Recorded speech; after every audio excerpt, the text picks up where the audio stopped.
안녕하십니까. 공장장 권한대행 이정렬입니다.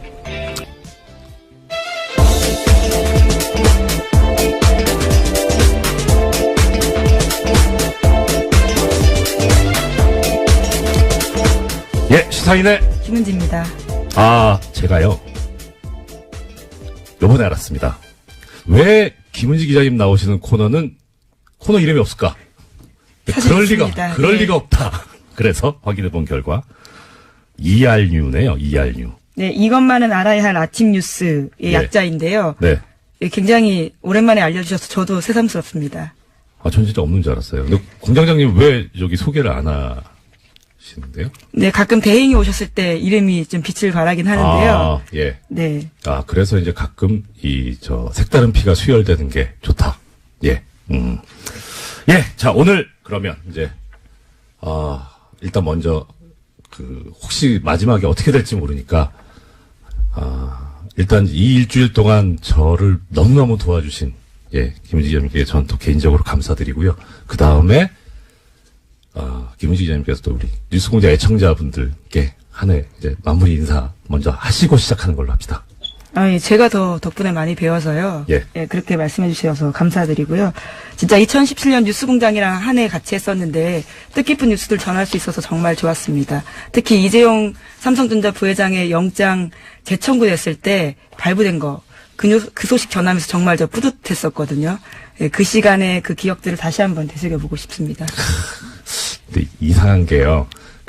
지금 김 기자님 소감을 말씀하시는데 이것도 꼭 뉴스를 전해주세요. 예. 자, 첫 번째 소식 전해주십시오. 네, 박근혜 정부가 국정원을 동원해서 이명박 정부 시절 아랍에미리트 원전과 관련한 이면 계약 여부를 조사했다라는 어제 SBS 보도가 나왔습니다. 관련된 문건이 나온 건데요. 검찰이 국정원 간부로부터 확보한 자료입니다.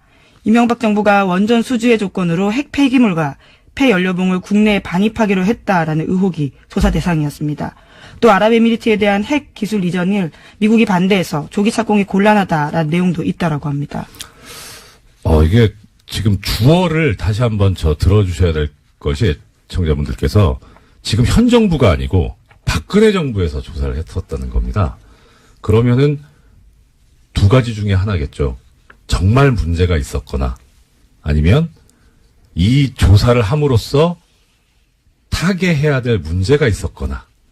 예, 그런데 지금 뭔진 잘 모르겠는데 하여튼 이 조사 결과가 그럼 어떻게 나왔는지가 이제 제일 궁금할 거 아닙니까? 그래야지 방향이 나오니까. 조사 결과는 어떻게 됐다고 합니까? 네, 그게 가장 궁금하실 부분일 텐데요. 네. 당시에 국정원의 조사 결과가 어떻게 나왔는지에 대해서는 확인되지 않았습니다. 또 그 내용이 청와대에 보고됐는지도 확인되지 않았는데요. 예. 이와 관련해서는 우선은 문건이 나왔기 때문에 검찰이 이제 수사에 들어간 겁니다. 당시에 남재준 전 원장, 당시의 원장이죠. 국정원장의 최측근이 원장의 일정들을 다 적어놓고 있었는데 그때 2013년입니다. 그때 김장수 당시 청와대 안보실장으로부터 이러한 사실들을 확인 요청 받아서 써놨다라고 합니다. 그러면 이게 어떤 다른 목적이 있는 건지 정말 문제가 있어서 조사가 된 건지 그것조차도 아직 모르는 상황이네요. 네, 현재로서는 그렇죠. 이게 어떤 국가기밀이 들어있는지는 모르지만 빨리 조사가 맞춰져서 우리 국민들의 궁금증을 해결해 줬으면 하는 그런 마음이 듭니다. 네, 이 자체로도 사실 굉장히 놀라운 일인데요. 그렇죠. 원전 수주의 조건으로 핵 폐기물을 국내에 들어오겠다라는 식의 의혹이 있었다라는 것은요. 예. 원래는 2010년 국회 대정부 질문에서도 나왔다라고 합니다. 네. 이제 그런데 이것에 대해서 박근혜 정부조차 의심하면서 관련 내용들을요 국정원에다가 알아보라고 시킨 거다라고 알 수 있는 겁니다. 예, 그렇죠. 그때 당시에 강봉균 당시 민주당 의원이 의혹을 제기를 했었고요. 예. 근데 이게 만약에 사실이라면 이거 황당한 거죠. 그러니까 돈을 벌어오는 대신에 쓰레기를 가져온다는 얘기 아닙니까? 그것도 다른 쓰레기도 아니고 이 국민의 이 건강에 엄청난 영향을 미칠 수 있는 핵 폐기물을 가져온다는 거니까 도대체 국민의 생명과 자유와 재산을 보호해야 될, 신체를 보호해야 될 국가가 오히려 나서서 국민들에게 해를 끼치는 행위를 해버린 것이니 이건 정말 심각한 문제가 아닐 수 없겠네요. 예, 당시에 남재준 당시 원장 같은 경우에는요. 네. 지금은 구속되어 있는 장호중 당시 감찰실장에게 조사를 지시했다라고 알려져 있습니다. 네. 자, 그러면 여기에 그런데 또 관련된 지금까지 해주신 소식은 전부 SBS에서 보도를 한 거네요. 또 하나의 소식이 있다고. 네. 얘기죠. 예. 관련해서 SBS가 연속 보도들을 했는데요. 이게 중요한 네. 보도다 보니까 몇 가지 보도가 있습니다. 네네. 국정원에서 어떻게 진상 파악을 하게 됐냐에 대해서요. 조금 네. 더 의미를 부여하고 있는데 관계자들 멘트를 땄습니다. 예. 문건을 작성했다라고 알려진 국정원 간부에 대해서 어떻게 쓴 거냐 물어봤더니요. 예. 문건에 그런 내용이 있다면 사실일 가능성이 높다라면서 하지만 정확한 내용은 기억나지 않는다라고 밝혔고요. 또 이에 대해서 당시 남재준 원장을 만났던 김장수 안보실장도 이야기를 했는데요. 자기는 기억나지 않는다라고 했습니다. 결정적인 순간에 기억나지 않으시는. 뭐, 근데 이 기억이 나냐, 안 나냐, 또 당시 어떤 일이 있었냐, 이것까지 이제 검찰이 조사를 해야 되겠죠? 예. 흥미진진한. 네, 언론 보도에는 좀 한계가 있을 수밖에 없는 게요. 남재준 그렇죠. 원장 같은 경우에는 지금 구속되어 있는 상태입니다. 게다가 지금 이제 국정원 관련이니까 사실 또 정보의 접근이 그렇게 쉽지가 않은 상황이죠. 예, 그럼 지켜보겠습니다. 예, 그 다음 소식 전해주십시오. 네, 국군기무사령부가 국방부 TF 압수수색 정보 미리 알고 있었고 관련 네. 수사에 협조하지 않았다라는 소식은요. 지난주에 전해드린 바가 있습니다. 관련한 뉴스가 또 나왔는데요. 오늘 아침 한겨레 신문 보도입니다. 군 기무사가 최근 2012년 댓글 자극과 관련해서 국방부 장관에게 거짓 보고했다라는 건데요. 이러한 사실을 확인한 검찰이 기무사에다가 관련 자료 요청했다라고 합니다. 그런데요. 아직까지도 압수수색이 4주째 진행 중이고요. 이러한 난항 때문에 문건 확보에 시간이 걸려서 공소시효가 지나가 버렸다라고 합니다. 참.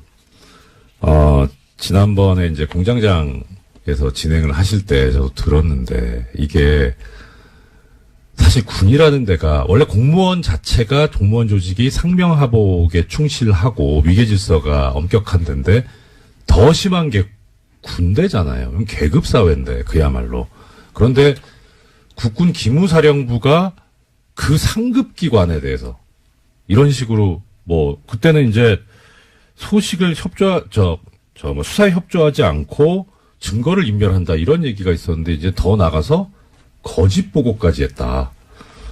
그렇다면 도대체 이 조직은 왜 있어야 되는 건가 하는 그런 생각이 드네요. 그런데 또 거기서 더 나가서 아예 빠져나가기 위해서 공소시효가 완성되도록. 자, 참 이게 이 타이밍에 드려야 될 말씀인지 모르겠는데 이 공소시효라는 얘기가 나오니까 김 지장께서는 이 공소시효라는 게 왜 있을 것 같으세요? 생각이. 그리고 아무래도 좀 편의주의가 아닐까 싶은데요. 아, 평생 네. 수사할 수 없다 보니까 네. 그것을 좀 시간을 한정해 둔 게 아닌가라고 생각해 봤습니다. 그렇죠. 예. 이게 사실 그런데 공소시효라는 게 지금은 좀 상황이 달라졌는데 이 공소시효라는 제도가 만들어질 때만 해도 그러니까 공소시효라는 거 뜻은 뭐 애청자 여러분들께서도 다 잘 아실 겁니다.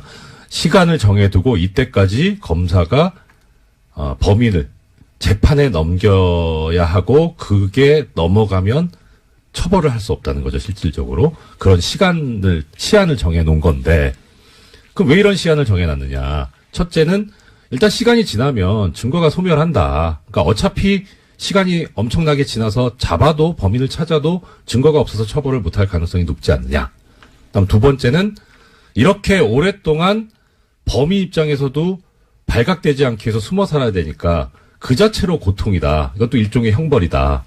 이런 논리가 두 개가 주축을 이루고 있거든요.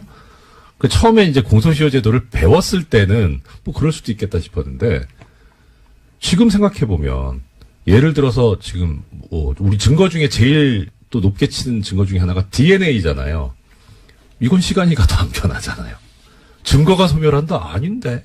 그리고 범인이 오랫동안 도피 생활을 해서 불편할 것 같다. 안 불편할 수도 있을 것 같은데. 근데 지금과 같은 상황이면 사실 버티면 이긴다라고 생각할 것 같습니다. 그렇죠. 오히려 시간을 네. 끌어버리는 그런 상황까지 예. 온 거죠. 그래서 중간에 어떤 일이 있었냐면 해외 도피를 해버리는 아예. 그래서 중간에 형사소송법이 개정이 되면서 해외에 나가 있었던 동안은 공소시효가 그 시간에 넣지 않는 걸로. 기소중지 같은 건가요? 기소중지하고 또 다르다. 다른가요? 예. 기소중지는 검찰이 하는 처분이고요. 아예 그 해외에 나가 있으면 그 기간을 빼는 그런 법 개정이 있었는데 지금 상황 같으면 도대체 공소시효가 왜 있어야 될까? 특히 이제 이런 상황처럼 아예 공소시효를 끝내버리려고 지나가게 하려고 이런 고의적인 시간 끌기.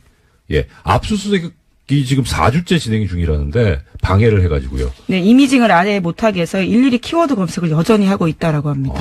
뭐 압수수색이 4일을 걸려도 말이 안 되거든요. 전격적으로 해야 되는 거기 때문에 어떻게 압수수색을 한 달을 하고 있습니까? 이런 작태를 하고 있는 이런 조직이 왜 있어야 하는지도 의문스럽고 또 이런 제도가 왜 있어야 하는지도 참 말이 안 나오네요. 예, 다음 소식 부탁드립니다. 예, 이번에도 공소시효와 관련된 내용이 있습니다. 네. 계속해서 이건희 삼성전자 회장의 차명재산 관련된 내용 알려드리고 있는데요. 네네. 2008년 삼성 비자금 특검에서 드러나지 않았던 이건희 삼성전자 회장의 수천억 원대 차명재산이 있다라고 알려드렸습니다. 이에 대한 수사가 실체의 접근조차 하지 못한 채 사실상 마무리 수순에 들어갔다고 이 또한 한겨레 신문이 보도했습니다. 네네. 2011년 이 회장 쪽에 1천억 원대 자진 납세를 받은 국세청이요. 이를 수사기관에 통보하는 등 적극 수사 의뢰에 나서지 않았다라고 합니다. 그러다 보니까 공소시효가 이것도 지나가고 있다고 하는데요. 다만 한 가지 희망은 있습니다. 공소시효가 남은 2013년에서 2014년 사면계좌에서 발급된 수표가 있어서요. 이것을 어떻게 할지 수사당국의 의지를 봐야 된다라고 합니다. 예, 이것도 그렇게 시간이 많이 남지 않았네요. 자, 그럼 이제 제기되는 문제. 공소시효를 없애면 되지 않냐. 없애는 것까지는 그렇다 치고, 그 다음에 이제 어떻게 되는 거냐. 예, 지금 이것도 지금 공소시효가 문제인데, 그러면은, 공소시효를 없애서 옛날의 행위에까지 그것을 효력을 미칠 수 있을 것이냐 하는 문제가 이제 되겠죠. 뭐, 예를 들어서 지금 이제 이 공소시효 다 없앱시다 해가지고, 이 기무사에서 댓글 공작한 거, 이것도 이제 지금 처벌하기로 하고, 뭐, 차명재산 이것도 수사해서 처벌하기로 하자 하면, 문제는 소급법이 돼서 이게 우리 헌법상에서 얘기하고 있는 법률 불소급의 원칙에 어긋나니까 문제가 있을 수 있죠. 한 번 이제 이게 문제가 됐었던 적이 있어요. 저 예전에 전두환 노태우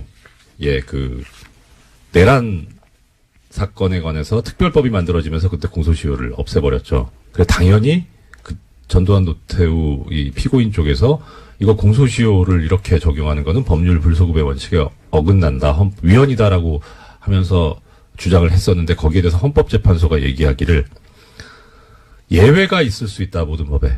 그런데 이런 중대한 일에 예외를 두지 않는다면 도대체 언제 예외를 둬야 하느냐 하면서 합헌이다라는 결정을 한 바가 있습니다. 이것도 비슷하게 봐야 되지 않을까. 지금 정치적, 경제적으로 나라의 근간을 흔드는 이런 범죄들인데 이것도 한번 고려해볼, 공소시효를 소급해서 적용해볼 만한 그런 사안이 아닐까 하는 생각을 해봤습니다. 예, 또 살인사건이나 이런 사건이 벌어졌을 때는요, 근원 목소리 영화가 기억이 그렇죠. 나는데, 네. 공소시효 문제 계속해서 나왔던 것 같습니다. 네, 그렇습니다. 예, 다음 소식은요? 네, 이 또한요, 공소시효 관련된 내용입니다. 오늘 계속해서. 키워드가 공소시효입니까? 네, 오늘 아침에 그런 보도들이 꽤 많았는데요. 이번에는 경향신문 보도입니다. 네. 검찰이 고대영 KBS 사장의 국정원 돈 200만 원 수수 혐의를 공소시효 만료 등의 이유로 형사처벌하지 못할 것으로 보인다라는 건데요. 이명박 박근혜 정부 당시 숨겨진 비위와 부정부패에 대해서 검찰 수사가 공소시효라는 장애물을 만났다라는 지적이 나오고 있다고 합니다. 그거 참. 공소시효가 또 하나 말씀드리자면, 공소시효는 시효고, 우리가 진실을 밝혀야 되니까, 수사는 해놓고, 그래서 진실을 알면 되지 않느냐. 그 목적으로. 그런데, 사실 이 수사라고 하는 게, 최종적으로 가는 목적지가 어디냐면, 재판에 넘겨서 처벌을 하자는 그런 거라서, 공소시효가 완성돼 버렸다면, 끝나버렸다면은, 처벌 자체가 안 되는데, 이걸 수사를 한다면 목적 달성이 안 되는 행위를 하는 거기 때문에 이렇게 하는 거 어떻게 보면 또 예산 낭비가 될 수도 있고, 그다음에 수사를 받는 쪽에서는 인권 침해 소지가 있죠. 그래서 문제인데, 그런데 이 검찰에서 옛날에 한번 공소시효가 완성되는데 수사를 했던 적이 있습니다. 혹시 기자님 기억하십니까? 어떤 사건인가요? 노건평 씨 사건에서 공소시효가 완성됐는데 수사를 했어요. 노무현 전 대통령의 형이시죠. 그래서 쭉 수사 결과까지 발표하고 결론이 그거였습니다. 공소시효가 완성돼서 기소하지 않기로 했다고. 그래서 뭐 하는 거냐. 그러니까 그 당시에 검찰이 이런 수사권을 정치적으로 이용을 해가지고 그렇게 흠집을 내기 위해서 처벌 자체가 안 되는 거를 수사까지 하는 그런 권한 남용까지 했는데 그때 보면서 참 이렇게까지 하는구나 싶었죠. 근데 이것도 한번 고민해봐야 될 문제입니다. 그거 관련해서 그때 그 생각이 났습니다. 윤석열 지검장이 했던 유명한 말이 있습니다. 수사권을 가지고 검사가 그렇게 하면 그게 검사냐 깡패지. 네, 다음 소식이요. 네, 2년 전에 역사교과서 국정화를 결정하면서 교육부가 여론조사 실시했다라는 소식 전해드린 바가 네. 있는데요. 그때 여론조사 정황 발견됐었습니다. 그러면서 교육부가 수사 의뢰한 바가 있는데 또 관련해서 또 다른 내용들이 나왔습니다. 어제 MBC가 보도한 내용인데요. 네. 국정화 여론조사 한 번 더 있었는데 이와 관련해서도 오타까지 뺏기면서 조작했다라는 겁니다.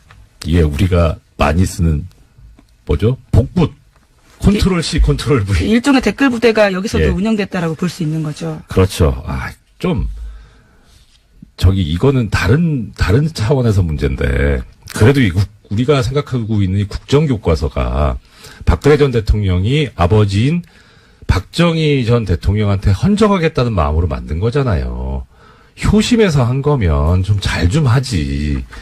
오타는 좀 너무하지 않습니까? 아무리 이게 잘못된 거지만 그래도 그쪽 입장에선 나름 사명감을 가지고 한 걸 텐데 오히려 역으로 이런 오타까지 베낀 걸 보면 실제 이 실무진에서는 이걸 하고 싶지 않았던 게 아닐까 하는 생각이 들고요. 이것도 좀 다른 얘기인데 관련해서 지금은요 판결문에 판사들이 전자서명을 하거든요. 미리 이제 서명하고 날인을 다 그 메모리에 넣어가지고 그대로 그냥 클릭만 하면 서명 날인 되게 돼 있는데 옛날에는 종이에다가 서명 날인을 했어요. 이름 쓰고 도장을 찍었는데 가끔 가다 보면 도장이 뒤집혀 찍혀 있는 경우가 있어요. 뒤집어진다는 게 위아래가. 예, 위아래가요. 그러니까 12시하고 12시 방향하고 6시 방향이 뒤집혀 있는 거죠. 이게 무슨 소리냐면 이제 합의부에서 부장판사하고 배석판사 둘이 셋이서 합의를 하는데 그 합의 결과 마음에 안 드는 거예요. 이 판사는. 그래서 어차피 이게 합의 결과 2대1로 졌기 때문에 이 판결은 나가고 자기는 거기에 서명 날인을 할 수밖에 없지만 난 이 판결에 동의 못하겠다. 내심을 드러내시는 거예요. 도장을 거꾸로 찍는 거예요. 그러신 적이 있으신 건가요? 전 한 번 했어요. 한 번. 근데 이게 판사들 사이에서 용인이 돼 있어요. 그러니까 그 정도는 이게 표현을 하자. 예. 그래서 항소심에서 보면 이제 아는 거죠. 이거 논쟁이 심하게 붙었구나. 2대1이었다. 예. 이렇게. 그러니까 이제 항소심에 또 신경을 쓰게 되고. 그러니까 그런 차원에서 일부러 오타를 냈을까? 근데 오타뿐만이 모르겠습니다. 아니라요. 네. 어떤 작성자는 자기가 중3 학생이라고 하면서 찬성 의견을 썼는데요. 바로 1분 뒤에는 다른 의견 올리면서 내 아이를 맡기기에 안심이 된다라면서 학부모를 참칭했다라고 합니다. 중3이 아이가 있을 수 있지 않을까요? 네. 1분 사이에 다시 학부모가 되는 놀라운 기적이 생겼다라고 하는데요. 예. 기적인지, 어떻든, 네. 네, 그런 또 식으로 해서. 다른 것도 어떻게 있습니까? 네. 예. 그런 식으로 해서 또 이제 접수 마감되는데 45분 남겨놓고요. 갑작스럽게 같은 의견들을 40건 넘게 올리는 사람도 있다고 합니다. 부지런은 해요. 예, 15초에 한 골이기 때문에요. 예. 사실 내용을 보는 게 아니고 컨트롤 C, 컨트롤 V로 붙여넣었다라고 밖에 볼 수 없는데요. 이런 식으로 해서 여론 조작해서 찬성 반대 비율을 8대2까지 끌어올립니다. 이게 진짜 댓글 부대죠. 보면 이게 무슨 프로그램이라고 해야 되나, 무슨 앱이 있다고 하던데요. 이렇게 자동으로 올라가게 해주는 그런 거를 쓰지 않았나 싶기도 하고요. 네, 그래서 당시에 이제 예. 교육부 같은 경우에는 이런 의견 수렴을 핑계로 대서요. 예. 상당수가 국정교과서에 찬성하고 있기 때문에 네. 국정교과서 폐기하지 않고 검정교과서 혼용하겠다라고 밝혔습니다. 거참. 하여튼 열심히 한다고는 했는데 그래도 이게 제대로 된 정의로운 일이 아니니까 이렇게 오점이 나오는 것 아닌가. 역시 정의는 언제든지 드러나게 돼 있다라는 생각을 들게 합니다. 다음 소식 부탁드립니다. 네, 지난해 2월 달에 개성공단 폐쇄된 바가 있습니다. 네. 이것은 박근혜 전 대통령 말 한마디에 결정됐다라고 하는데요. 네. 통일부 정책혁신위원회가 발표한 내용입니다. 이게 셀프라고 할 수도 없고 그냥 마음대로인 거죠. 예. 그래서 이런 얘기 하는 분들 계시더라고요. 박근혜 전 대통령 하면 법치주의가 생각이 난대요. 그래서 왜요? 법을 하나도 안 지켰는데? 법을 안 지켰기 때문에 법치주의가 얼마나 소중한가를 가르쳐 주신 분 아닌가 또 싶습니다. 다른 의미의 가르침일 네. 수 있겠네요. 예. 지금까지 우리 오늘 발견해 놓으니까 코너 이름 다시 까먹었네. 네, 이것만은 알아야 할 뉴스 이알드입니다. 예, 이것만은 알아야 할 아침 뉴스에 진행을 해주신 시사인 김은지였습니다. 감사합니다. 예, 고맙습니다. 예, 이어서 바로 미니 인터뷰를 진행을 하겠습니다. 오늘의 미니 인터뷰의 대상은 접니다. 어떻게 되나? 예, 법적인 문제는 아니고요.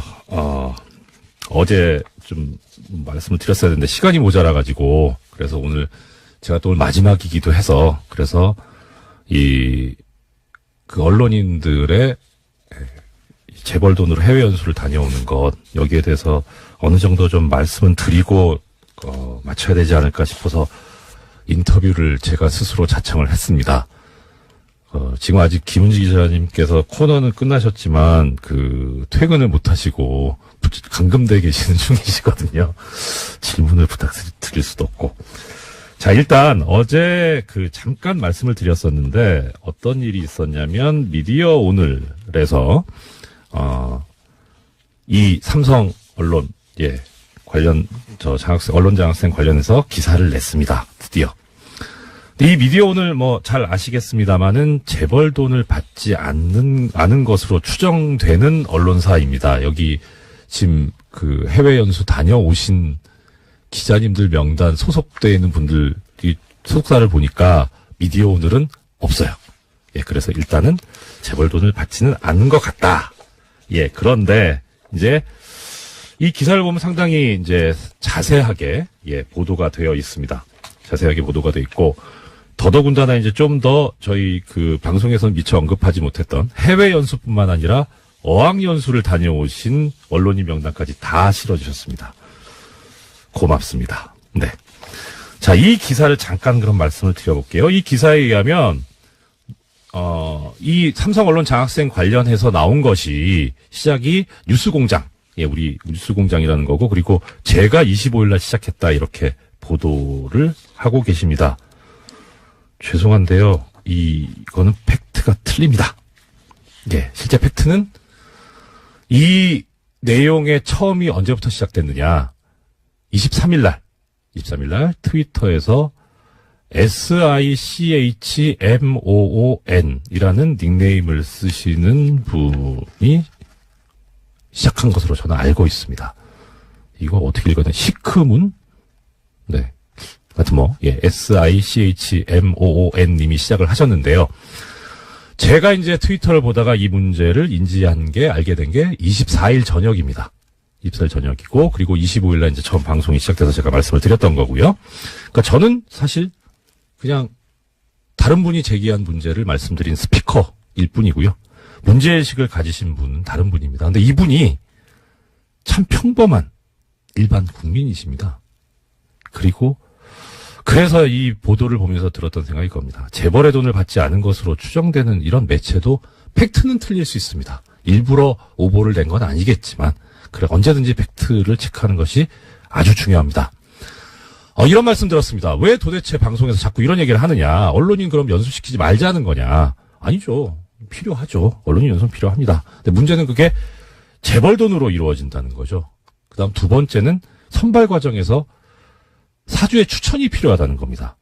그럼 이렇게 되면 어떤 문제가 생기느냐? 어떤 문제가 생길까요? 사주는 언론사의 수익을 극대화해야 할 의무, 책임이 있죠. 그러니 제가 사주라면 어떻겠습니까? 자, 광고를 많이 줘야 이득이 올라가는데 광고를 주는 데는 그래도 어느 정도 여유가 있는 그런 기업이어야 할 거고 우리나라로 치면은 재벌 아니겠습니까? 그러면 재벌을 옹호하는 기사를 써야 광고가 들어올 거고 그러니 재벌을 옹호하는 그런 기사를 쓰는 언론인을 먼저 추천하고 싶지 않을까요? 그게 인지상정일 것 같아요.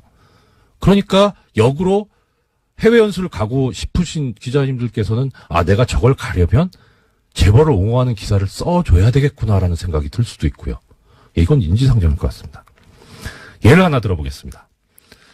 이 삼성언론재단, 삼성 돈으로 2013년에 연수를 다녀오신 문화일보 기자님이 한 분 계십니다.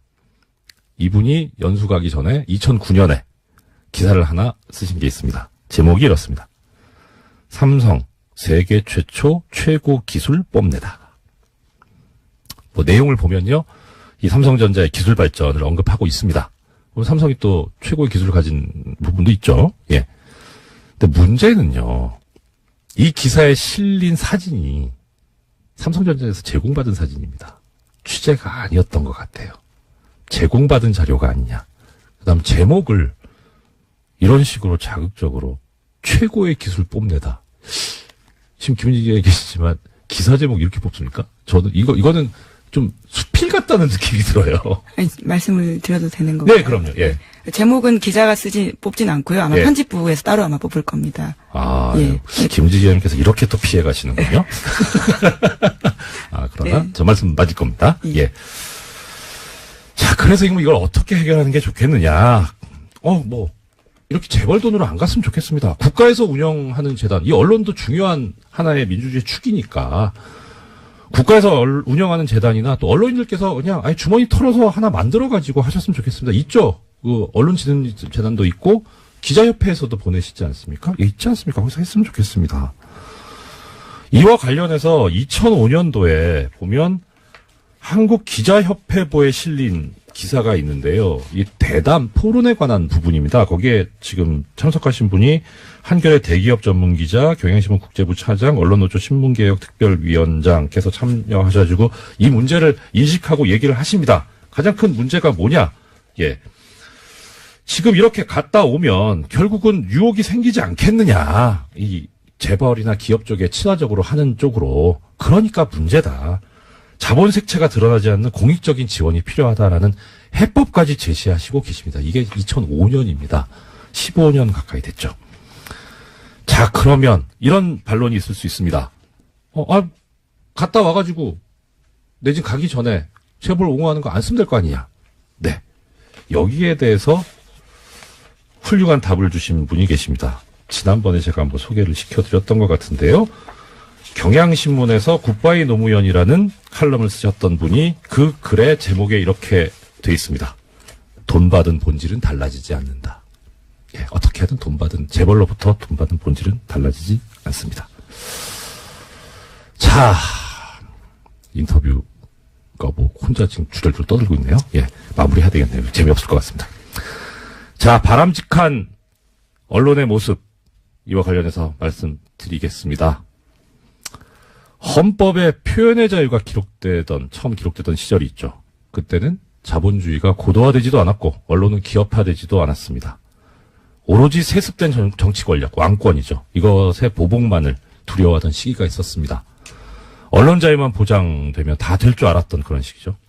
근데 시간이 흘러보니까 냉전 시기에 이 두 축들이, 냉전의 양축이 언론을 이용해서 조작된 합의를 만들어내는 과정이 너무나도 양쪽 다 닮아 있었습니다. 뭐 서로 민주주의 국가다 이렇게 얘기를 하고 상대방을 독재 국가라고 했지만 문제는 여론 조작을 얼마나 더 세련되게 하느냐 아니면 폭력적으로 하느냐 이 차이만 있었던 거죠. 언론의 자유만 보장해주면은 언론이 권력을 감시해서 대의민주주의 제도를 훌륭히 보완해 줄 것이다라는 생각은 미국에서 1950년대에 이미 무너졌습니다.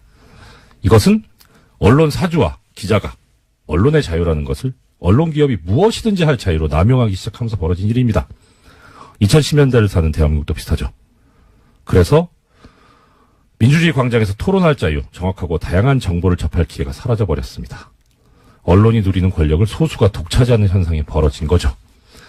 사회적 책임에 관한 허친스 보고서라는 보고서가 있습니다. 여기서 자유롭고 책임 있는 언론은 공권력으로부터 유지되어야 한다는 결론을 내면서도 비판을 감수하며 사회적 책임을 다해야 언론의 자유도 보호받을 수 있다는 결론을 냅니다.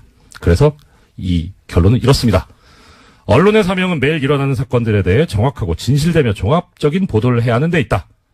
두 번째, 언론은 다양한 설명과 비판이 제한되고 교류되는 광장, 즉 공론에 장애해야 한다. 셋째, 언론은 사회를 구성하는 여러 집단의 대표적인 의견과 입장을 반영해야 한다. 넷째, 언론 매체는 사회가 공유하는 가치나 목적을 명확하게 제시해야 한다. 다섯 번째, 언론 매체는 매일매일의 정보에 접근할 수 있는 충분한 기회를 제공함으로써 이른바 정보의 자유 혹은 알 권리를 충족시켜야 한다. 최근 언론이 이 원칙을 지켰나? 솔직히 답하실 수 있는 기자분, 김은지 기자님 빼고 누가 있겠습니까? 네. 이 이야기는 제 이야기가 아닙니다. 제 머리는 도저히 이런 얘기 안 나옵니다. 트위터에서 느릅이라는 닉네임을 쓰시는 분의 이야기입니다. 느릅님한테는 이 이야기를 소개도 좋다는 허락을 받았습니다. 이분도 지극히 평범한 일반 국민이고요. 이렇게 우리 국민이 멋집니다. 이런 멋진 국민을 가르치거나 국민과 싸우려고 하지 마십시오. 제발.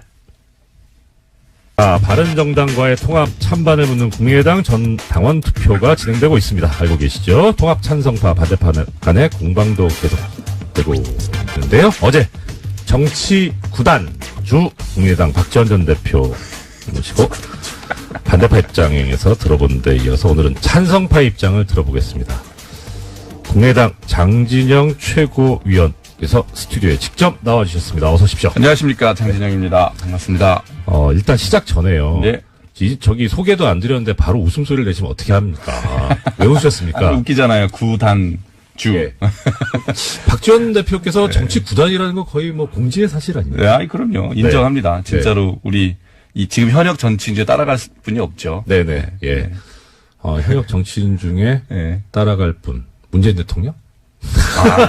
저는 예, 누구를 타의 추종을 불허한다고 생각합니다. 박지원 대표. 예. 네. 예, 대단하십니다. 그럼 뭐 이따 또 질문 드리겠습니다만. 네.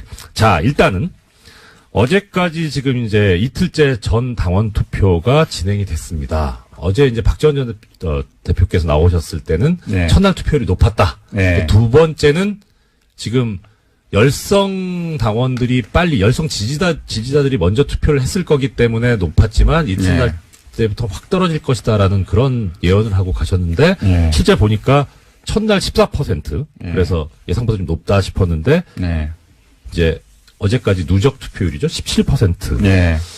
이 박지원 전 대표 예언이 맞는 거예요? 아이고 예언이라기보다는요. 지난 이제 8월 전대에 우리 당 전대 때도 같은 양상이었습니다.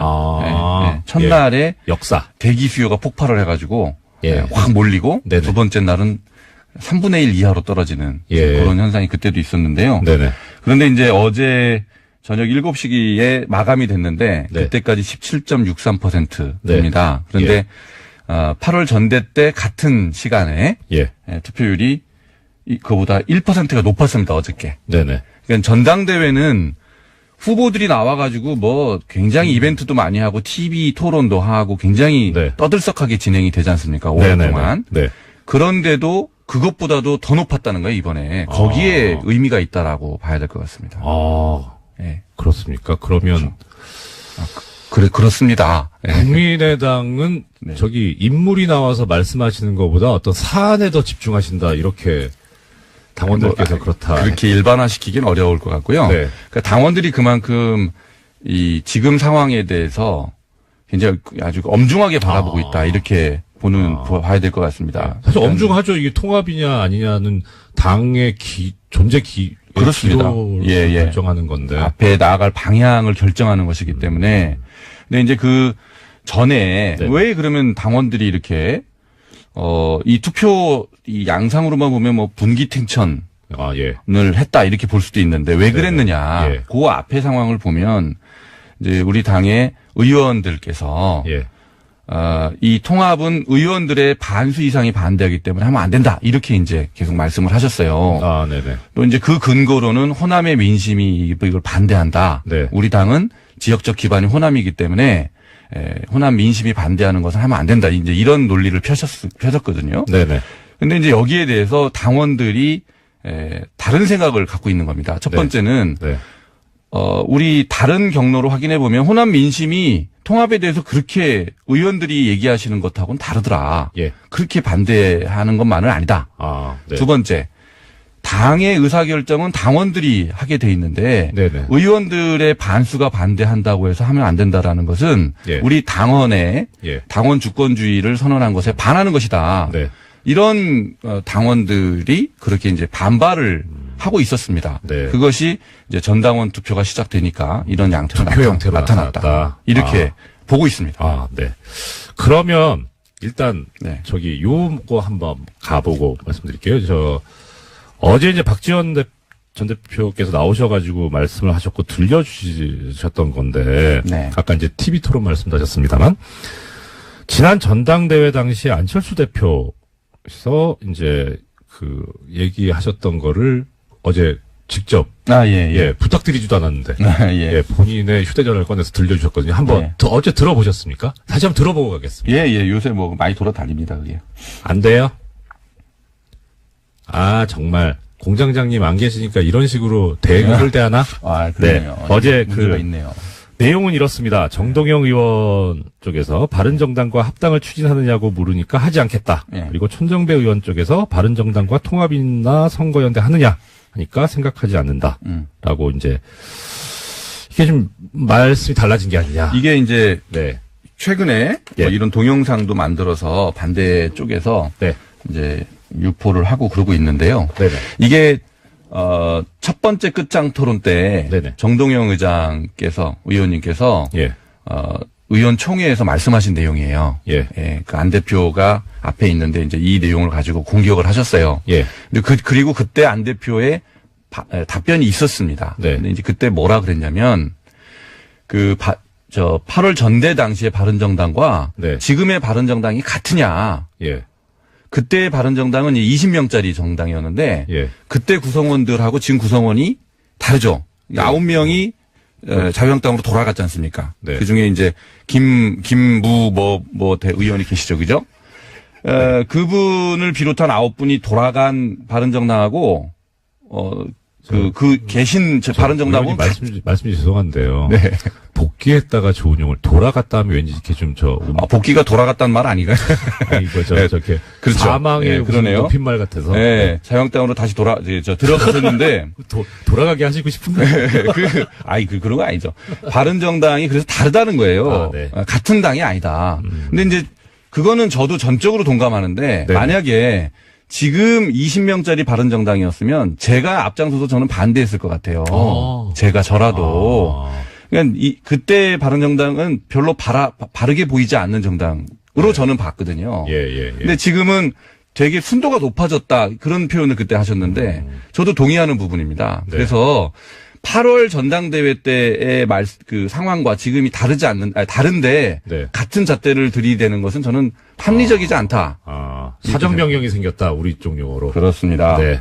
역시 알겠습니다. 자 그러면 역으로 바른정당 입장에서 보면 네. 이제 순도가 높아졌다라는 말씀하셨잖아요. 네. 그럼 바른정당 입장에서 보면 국민의당의 순도가 높아지면 더 통합의 가능성이 높을 수도 있을지 모르겠는데 지금 이제 통합 반대파 네. 결국 이제 이 통합 쪽으로 쭉 결론이 간다면 네. 통합 반대파를 안고 가실 생각이신지 그렇다면 그런 방법은이나 계획은 뭔지 아니면 버린다고 하면 아니. 결별은 모르겠고요. 그거는요. 네. 명확합니다. 우리가 그분들을 안 안고 갈 이유가 없어요. 예. 바른정당에서는 뭐 마음에 바라는 게 있을 수는 있어요. 네네. 그러나 우리 당의 그런 통합을 반대하는 분들, 예. 그분들이 당을 우리가 배제할 이유가 없는 거예요.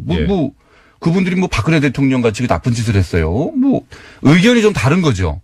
또 민주화의 가장 앞장선 분들이고 네. 또 우리 당의 강령이 이렇게 돼 있습니다. 합리적인 진보, 그다음에 개혁적인 보수, 양날개로 사회 통합을 해라. 이게 우리 당의 강령의 명령입니다. 강령이에요. 네네. 그런데 그분들은 합리적 진보의 한 축을 담당하실 수 있는 굉장히 중요한 자원이죠. 예.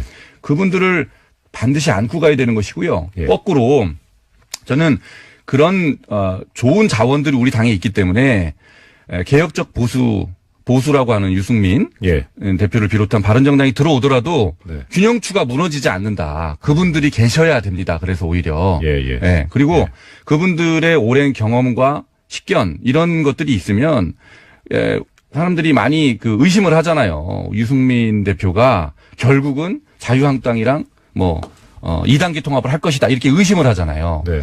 그런 의심이 우리 당의 중진 의원분들이 계심으로 인해서 네. 견제가 될 수 있다. 충분히 견제가 가능하다. 네. 저는 그렇게 봅니다. 어제 박지원 대표께서는 안철수 대표님한테 새 정치로 다시 돌아오라 이런 말씀을 하셨거든요. 네.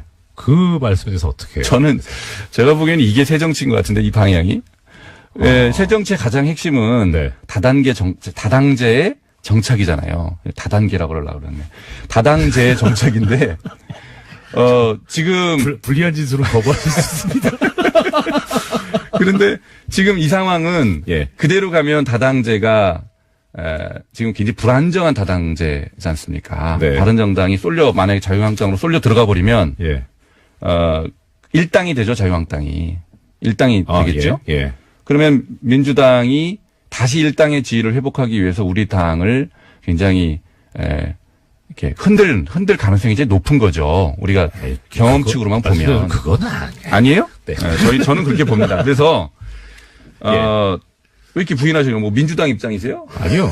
그건 국민의 입장이죠. 네, 근데 민주당 입장에서 네, 네. 다시 일당의 지위를 회복하는 게 굉장히 중요하잖아요. 국회의장, 그다음에 국회 상임위, 네. 뭐 이런 운영에 관한 주도권을 확보할 수 있다는 그런 점에서 그렇기 때문에 우리 당이 굉장히 불안해질 수가 있다. 그런 점에서 그런 생각에서 그러실 수 있겠네요. 예, 네. 그렇기 때문에 바른정당과 순도가 네. 높아진 바른정당과 힘을 합쳐서 예.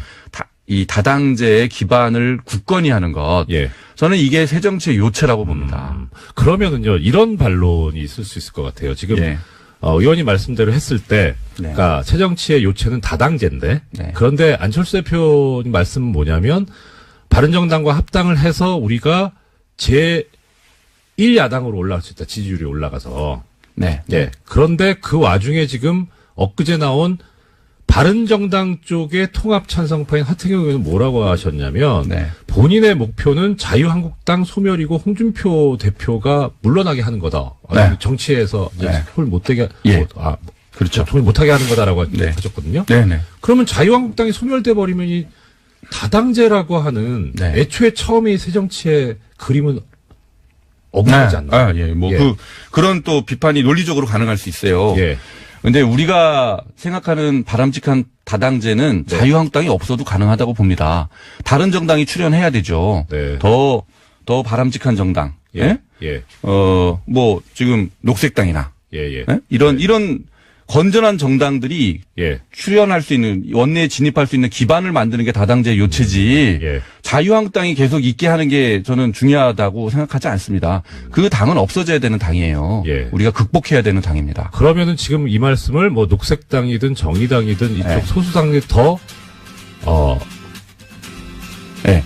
진출할 수 있는 선거구제 개혁까지 그것도 여쭤봐야 돼. 시간이 다 됐네요. 네? 죄송합니다. 뭐 얘기도 못 했는데 그렇게 예, 벌써 지금까지 끝나요? 예. 네? 고맙습니다. お元気ですか私は元気です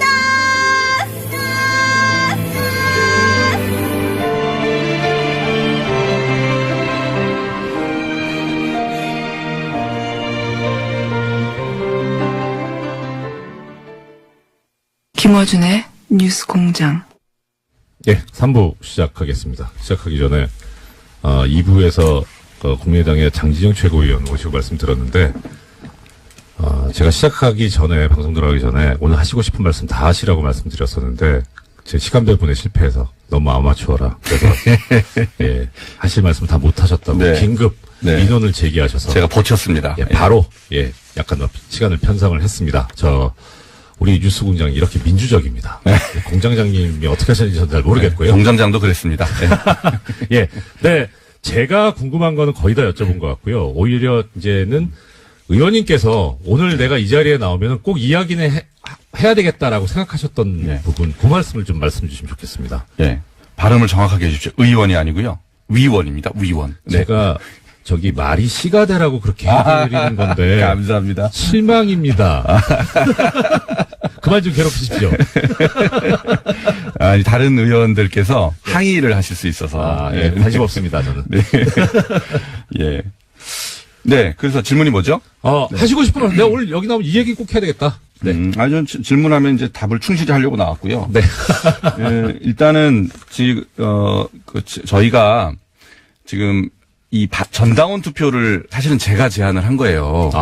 네. 제안을 했는데 반대파 입장에서 보면 원흉이 여기 계셨군요. 아니요. 근데 이제 오리지널리티는 사실은 주승용 의원이 하신 거고 저도 받아갖고 같이 제안을 한 거죠. 근데 네네. 이제 왜 그랬냐면 이 바른정당 통합에 대해서 저는 이제 비호남 지역 네. 수도권의 지역위원장인데요. 뭐 제 기준으로 이렇게 우리 지역의 여론을 들어보면 바른정당이랑 같이 있으면 좋겠다라는 의견이 압도적입니다. 우리 지역에 호남 출신 네. 출향민들이 많이 계신데 그분들도 그래요. 네네. 그런데 그 비호남 지역의 지역위원장들이 대체로가 아니 대다수가 그렇게 얘기를 합니다. 지역 정서가 그렇다. 네. 그런데 이제 호남 의원들께서 호남에서는 절대 그렇지 않다는 거예요. 지방 의원들이 탈당한다 그런다, 못 살겠다, 너무 압박이 심해서. 이렇게 말씀을 하십니다. 그래서, 근데 우리가 또 알기로는 호남 민심은 또 그닥 그렇지 않고, 그렇다 그러면, 진짜 우리 당원들의 의사가 뭔지, 중요하죠. 한번 확인을 해보자. 예, 당원의 의사가 중요하죠. 곧바로 전당대회를 가게 되면, 반대 측에서 전당대회를 실력으로 저지하겠다. 이렇게 이제 여러 차례 공언을 한 바 있습니다. 네.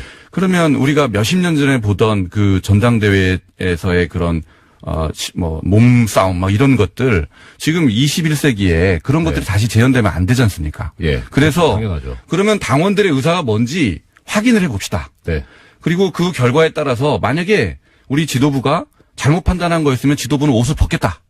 그리고 통합을 중단하겠다. 네. 그런데 당원들의 의사가 통합을 하라는 쪽으로 나오면 다른 그 반대측 의원들도 수용을 하십시오. 네. 그리고 전당대회를 깔끔하게 치릅시다. 이거였습니다. 이게 뭐가 나쁩니까? 너무나 당연한 거 아니에요? 그래서 전당대회를 지금 전당원 투표를 하고 있는 것이고요. 예. 근데 굉장히 유감스러운 것은 반대 측에서 전당원 투표 결과를 벌써부터 인정하지 않겠다. 네. 이렇게 그리고 전당대회를 여전히 실력으로 저지하겠다. 예. 이런 말씀을 하고 계시는데 네.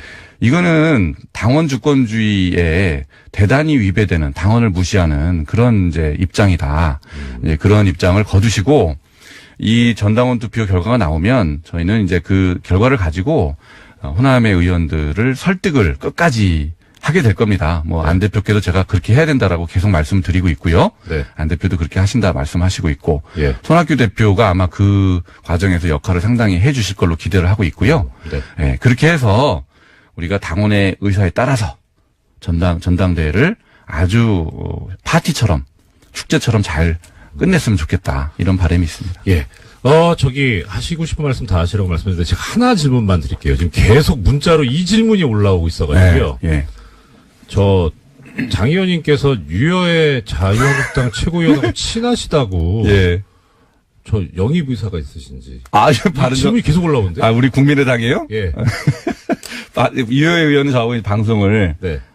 6개월 이상 1년 가까이 했어요. 예. 그래서 이제 개인적으로는 잘 압니다. 예. 제가 하도 보다 못해서 예. 전화해서 그렇게 제발 그러지 좀 말아라라고 제가 이제 한번 충고를 한 적은 있었어요. 예. 근데 영입 의사까지는 아니다. 근데 그렇게 해서는 안 시간이 되죠. 30초 남아서 청취자 여러분 없습니다. 인사까지 하셔야 되니까 인사 말씀드리시죠. 네. 그런 의사 없습니다. 네, 좋습니다. 예. 네. 그리고 우리 국민의당 정말로 건강한 새정치, 다당제 정착 반드시 해낼 겁니다. 지켜봐 주시고 응원해 주십시오. 예. 지금까지 국민의당 장진영 최고 위원이자 향후 의원 오시고 말씀 들어봤습니다. 오늘 말씀 고맙습니다. 네, 감사합니다. 네. 화이팅.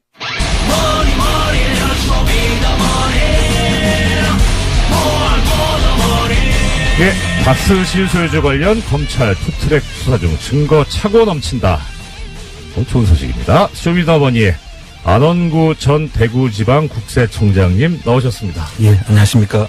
청장님 또 여기서 그러니까 더 반가워. 예. 자, 시간이 없어요. 빨리빨리 이제 진도 나가죠. 먼저 지금 청장님께서 주도하고 계신 플랜다스에게 진행 상황 먼저 좀 말씀해 주시죠. 예, 전번에 알려드렸듯이 네. 지금 150억이 다 지금 모여져 가지고 예. 이제 저희들이 살 수는 있는 상태입니다. 예. 근데 지금 저희들이 사고 있지 않는데 네. 지난번에 145억으로 저희들이 살 수가 있는데 그걸 사게 되면 지금 평가가 진행 중인데 새로운 평가가 이제 낮게 나올 수도 있거든요. 그래서 네. 우리 모금한 이 개의 계금도 네. 이걸 국민들의 돈이지 않습니까? 예. 그래서 최대한 아껴서 효율적으로 저희들이 사야 되기 때문에 그걸 지금 평가가 낮게 나올 때를 대비해서 지금 기다리고 있는 중입니다.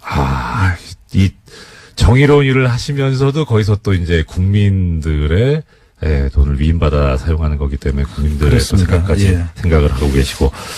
자, 그러면 지금 국민재산 되찾기 운동본부에서 공지사항이 있다고 들었습니다. 예, 지금 저희들이 이제 쭉 하고 있는 중에 전번에 말한 차용증하고 예. 또 회원증을 또 그 디자인을 좀 해달라는 분들이 계세가지고 그걸 지금 그 콘테스트 비슷하게 예.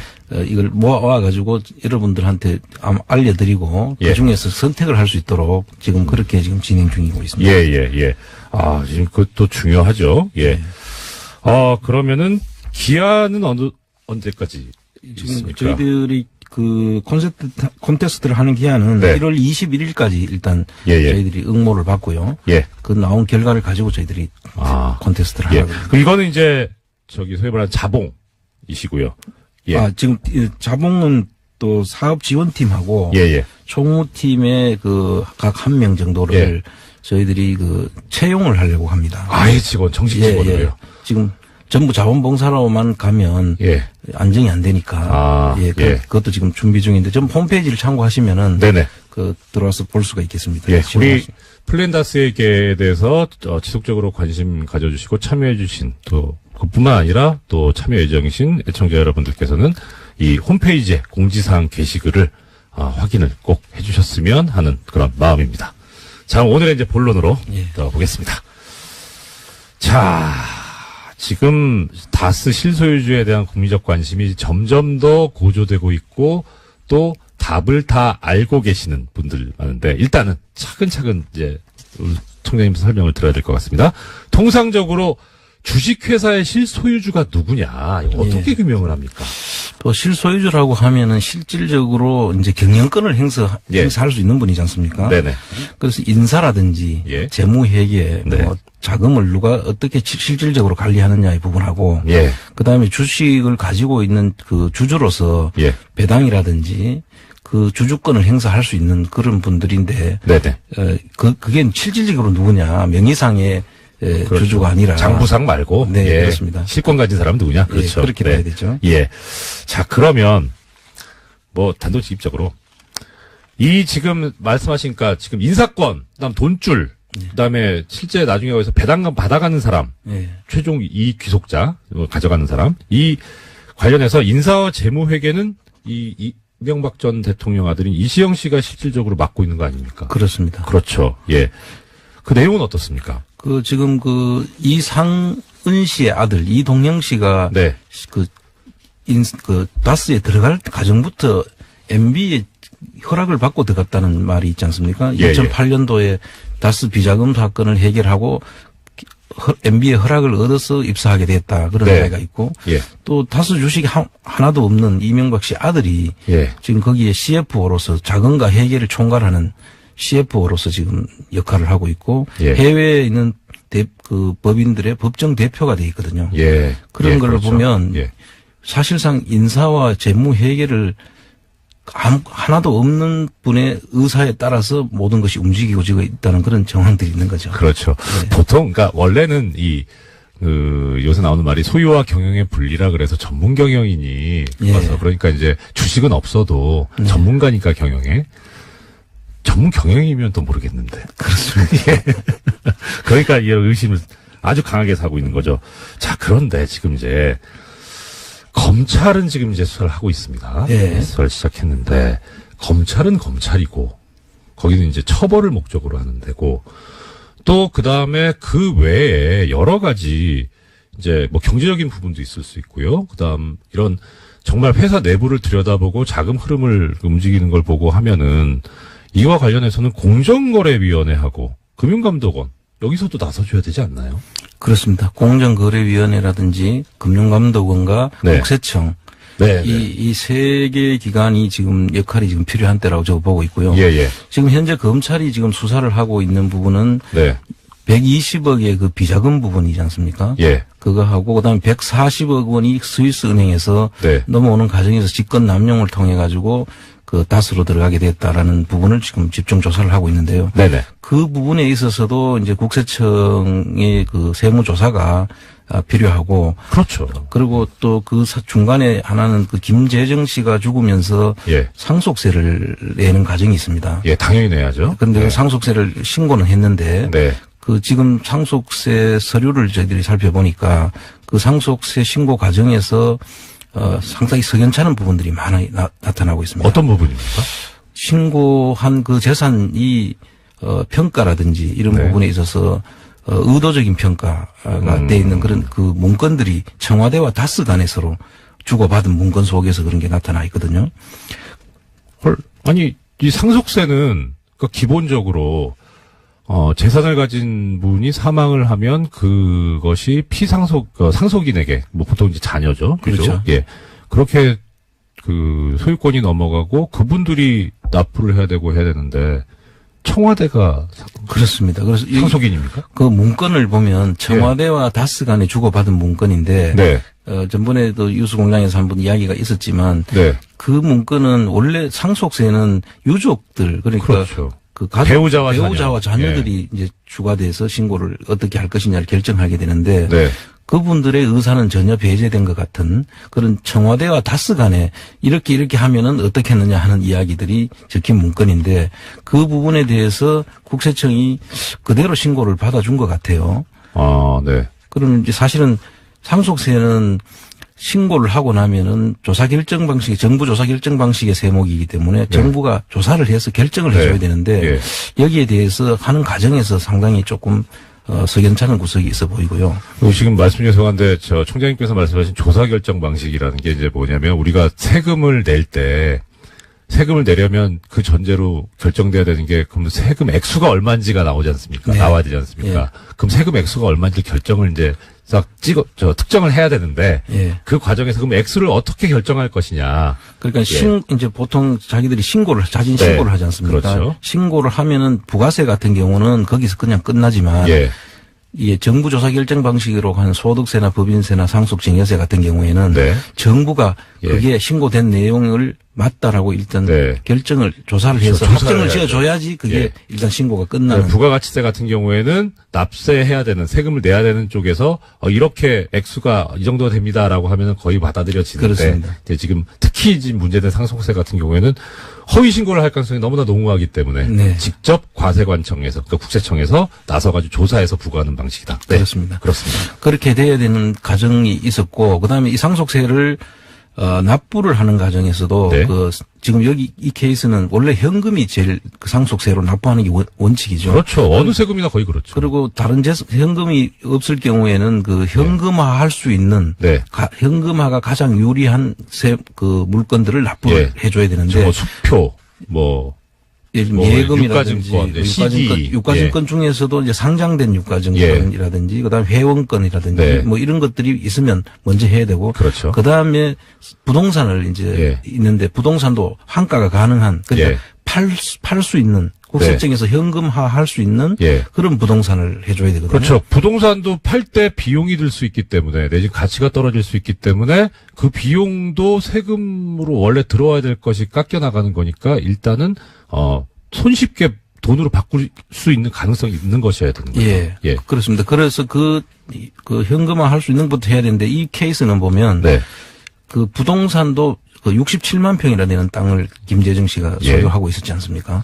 그 67만 평의 땅을 그 팔 수 있는 땅으로 보이는데 거기에 뒤에 건저당권을 조금 설정하고 35만 평에 150만 원을 가지고 건저당권을 설정한다든지 이런 방식으로 해서 마치 팔릴 수 없는 것처럼 해놨지만 사실 35만 평을 150만 원 건저당했다고 팔릴 수 없다고 보기 어렵지 않습니까?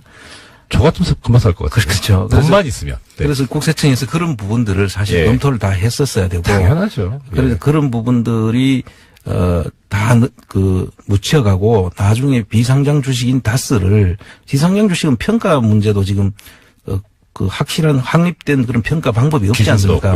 그러다 보니까 비상장 주식은 사실 그 물납을 안 받는 것이 원칙이에요.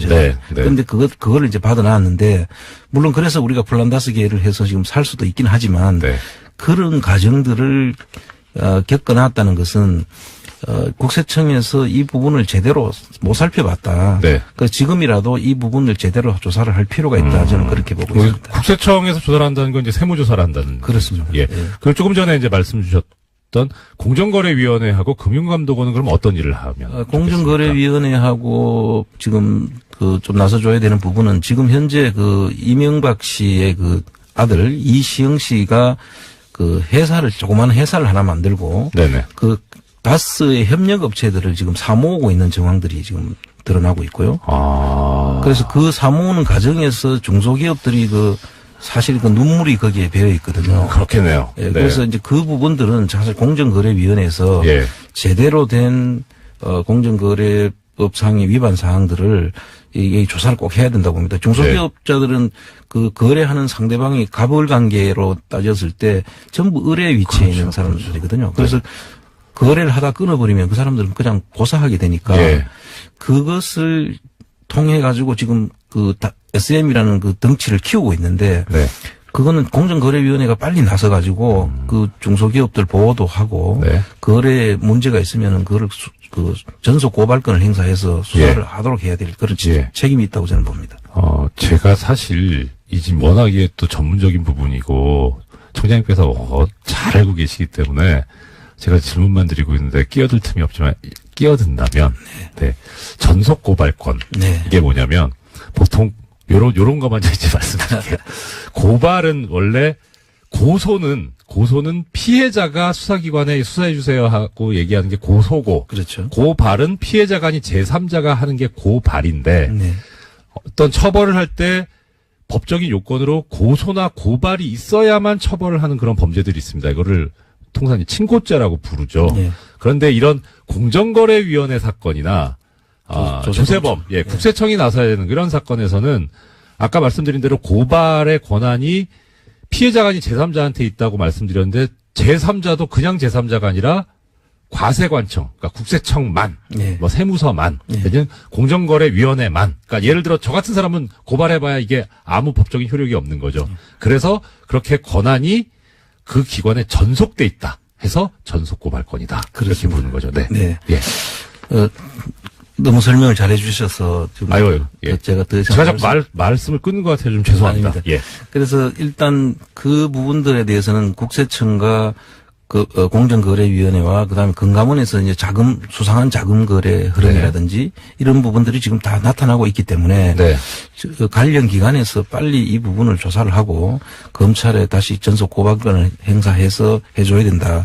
특히 지금 처음에 말씀드렸던 다스의 비자금 120억 부분에 대해서는 2008년도에 정호영 특검이 발견을 하고도 개인의 격리 직원의 개인의 일탈로 지금 몰아갔지 않습니까?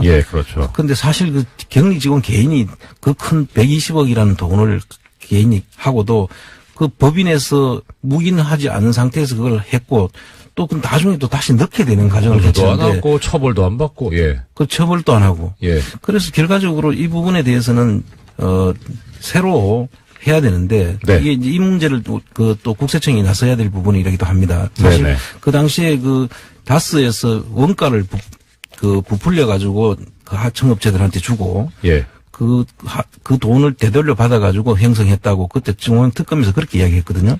그래 되면은 다스는 원가를 부풀려 가지고 가공 비용을 계상을 했기 때문에 그 가공 비용을 계상한 부분도 조세범에 해당이 되거든요.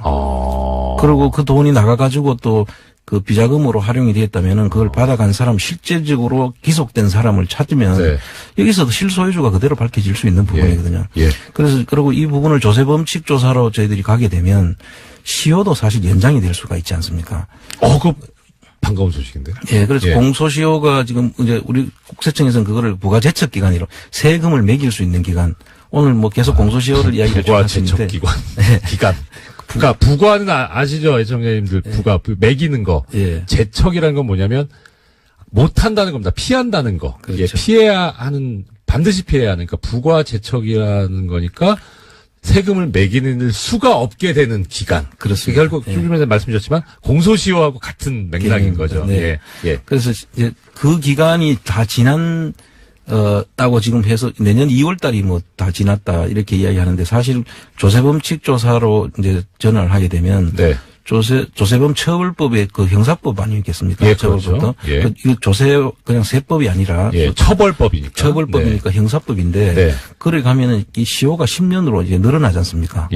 그렇기 때문에 사실 국세청이 2008년도를 신고로 보면 2019년 3월 달까지가 적어도 이제 시효가 늘어날 수 있기 때문에 그래서 지금 공소시효 문제를 지금 다루는 그 검찰 쪽에서 예. 이 부분을 참고를 해서 한번 올 필요가 있다. 제가 하나 부연 설명해 드리자면, 그러니까 2008년도까지 기간인데, 이게 실제 그 신고해서 납부하는 때는 그 다음에 해야 되죠. 그 다음에 3월까지 하죠. 그렇죠. 그러니까 2009년도에 해야 되는 거니까. 네, 그렇습니다. 만약에 근데 안 했다, 제대로 안 했다. 그렇게 되면은 그때부터 10년이니까 2019년이 되는 거죠. 그렇습니다. 예. 자, 그러면, 요즘, 제가 자꾸 쓸데없는 해설을 하고 있습니다. 시간이 너무 빨리 가나요? 예. 자, 그러면 지금 결국 왜 그런 공소시효 얘기가 계속 나오느냐? 예. 하는 거는, 이거는 공소시효가 완성됐으니까 빨리 이걸 덮어버리고 싶은 사람들이 제기하고 있는 거 아니겠습니까? 그렇습니다. 그렇죠. 예, 그래서 우리는 공소시효 문제를 사실, 물론 명백하게 완성됐으면 하면 안 되는 거지만, 이 문제에 대해서 누가 얘기하고 있는지를 유심히 지켜볼 필요가 있다, 이런 생각이 듭니다. 예. 그 다음에, 그러면 이제, 자, 그럼 지금 청장님께서 주시고 계신 말씀은 요지가 이러네 쭉 들어보니까 검찰, 국세청, 금감원 여기서 이렇게 수사를 해라. 네. 예. 그냥 직접 공무원 임용되셔가지고 직접 수사하시면 안 되겠습니까? 지금 뉴스 공장 패널이 훨씬 더 좋습니다. 예. 자, 그 다음에 김경준 씨가 횡령했다는 이 140억, 아까 120억 이제 개인 횡령이라고 네. 이제 이렇게 덮어 씌워진, 그거 말고. 예. 그것이 다스에 입금되는 과정에서 이제 이명박 정부 당시 청와대가 개입한 정황이 나왔는데 이것도 검찰 수사가 필요한 거 아닙니까? 그렇습니다. 지금 네. 그 부분도 지금 보고 있는 것으로 알고 있는데요. 이제 정리를 하면 예. 그 140억은 사실 옵셔널 벤처스의 주주들이 받아가도록 미국 법원에서 결정이 됐던 상황이거든요. 그렇죠. 그런데 그 들어가 있는 돈이 그 당시 김경준의 딸 이름인 그 알렉산드리아라는 법인의 그 돈이 들어가 있었는데 다스는 개인 김경준에게 대해서 소송을 해서 그때도 패소를 했고 예. 그 옵셔널 벤처스 주주들은 개인 김경준뿐만 아니라 알렉산드리아 법인에 대해서도 소송을 제기해서 이겨서 그 돈을 받아올 수 있는 상황이었거든요. 그렇죠. 근데 그걸 스위스 은행에 동결돼 있는데 김경준하고 그 이명박 측하고 그 둘이 합의를 통해 가지고 일종의 소송 사기 비슷한 내용으로 그렇죠. 돈을 받아온 거잖아요. 140억이. 예, 판결을 아주 무력화시켜버렸죠. 그렇죠. 140억 원을 다스로 2011년도에 입금을 하도록 했는데 그 부분에 대해서 지금 옵셔널 벤처스 주주들도 그 부분에 대해서 지금 소송을 제기하고 있고 그게 미국 법원의 그 판결문 내용이 지금 다 밝혀져서 지금 아마 이번 검찰에 박범계 의원께서 그를 정리를 해서 지금 넣는다고 하더라고요. 예. 그러니까 요지는 이거죠. 소송 당사자가 아닌 청와대가 왜 나오냐는 거죠. 그렇습니다. 예. 이건 다른 여타의 권리행사방해나 강요나 이런 것도 들어갈 수 있겠지만 이거 자체가 지금 우리가 지금 얘기하고 있는 다스의 실소유주가 누구냐 하는 거를 여실히 드러내는 거 아닌가 싶습니다. 그렇습니다. 그래서 이 실소유주를 파악하는 문제는 결국은 그 BBK 당시 BBK가 옵셔널 벤처스에다가 주가 조작을 해서 그때 그 돈을 김경준 씨가 가지고 갔는데 그 주가 조작의 주체가 누구냐. 이 다스의 실소유주가 결국 그 주가 조작의 한 주체가 아니겠느냐라고 지금 보기 때문에 이 실소유주 문제가 중요한 것이죠. 그렇죠. 예. 그리고 실소유주가 누구냐에 따라서 우리가 그걸 가지고 우리 국민들이 가져왔어야 될 돈이기 때문에 또 정당한 피해자들에게 돌아갔어야 하는 돈이기 때문에 정당하게 돌려주자라는 그걸 하고 계신 거죠. 그렇습니다. 자, 마지막으로 우리 청장님, 우리 청자 여러분들한테 연말 인사, 새해 인사 해주시고 플란다스에게 어떻게 또 하실 것인지 말씀 주셨으면 좋겠습니다. 그동안에 많은 성원들 보내주셔가지고 지금 잘 진행되고 있고요. 저희들이 국민재산 되찾기 운동본부에서도 지금 그 플란다스 기획뿐만 아니라 다른 재산들, 이 부정한 그 방법으로 돈을 축제한 분들에 대해서 재산을 찾기 위한 다른 정보 수집이라든지 이런 일들을 지금 계속 진행 중에 있습니다. 조만간 많은 그 결과들로 국민들의 성원에 저희들이 보답하려고 하고 있습니다. 많이 관심 가져주시고요. 그리고 저희들이 지금 하고 있는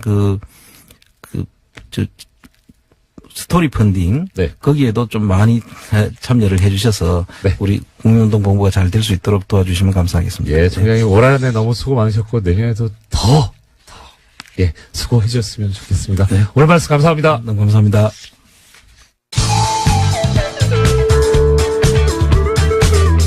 김어준이 바라는 것은 오직 진실과 정의 그리고 국위. 폭입니다.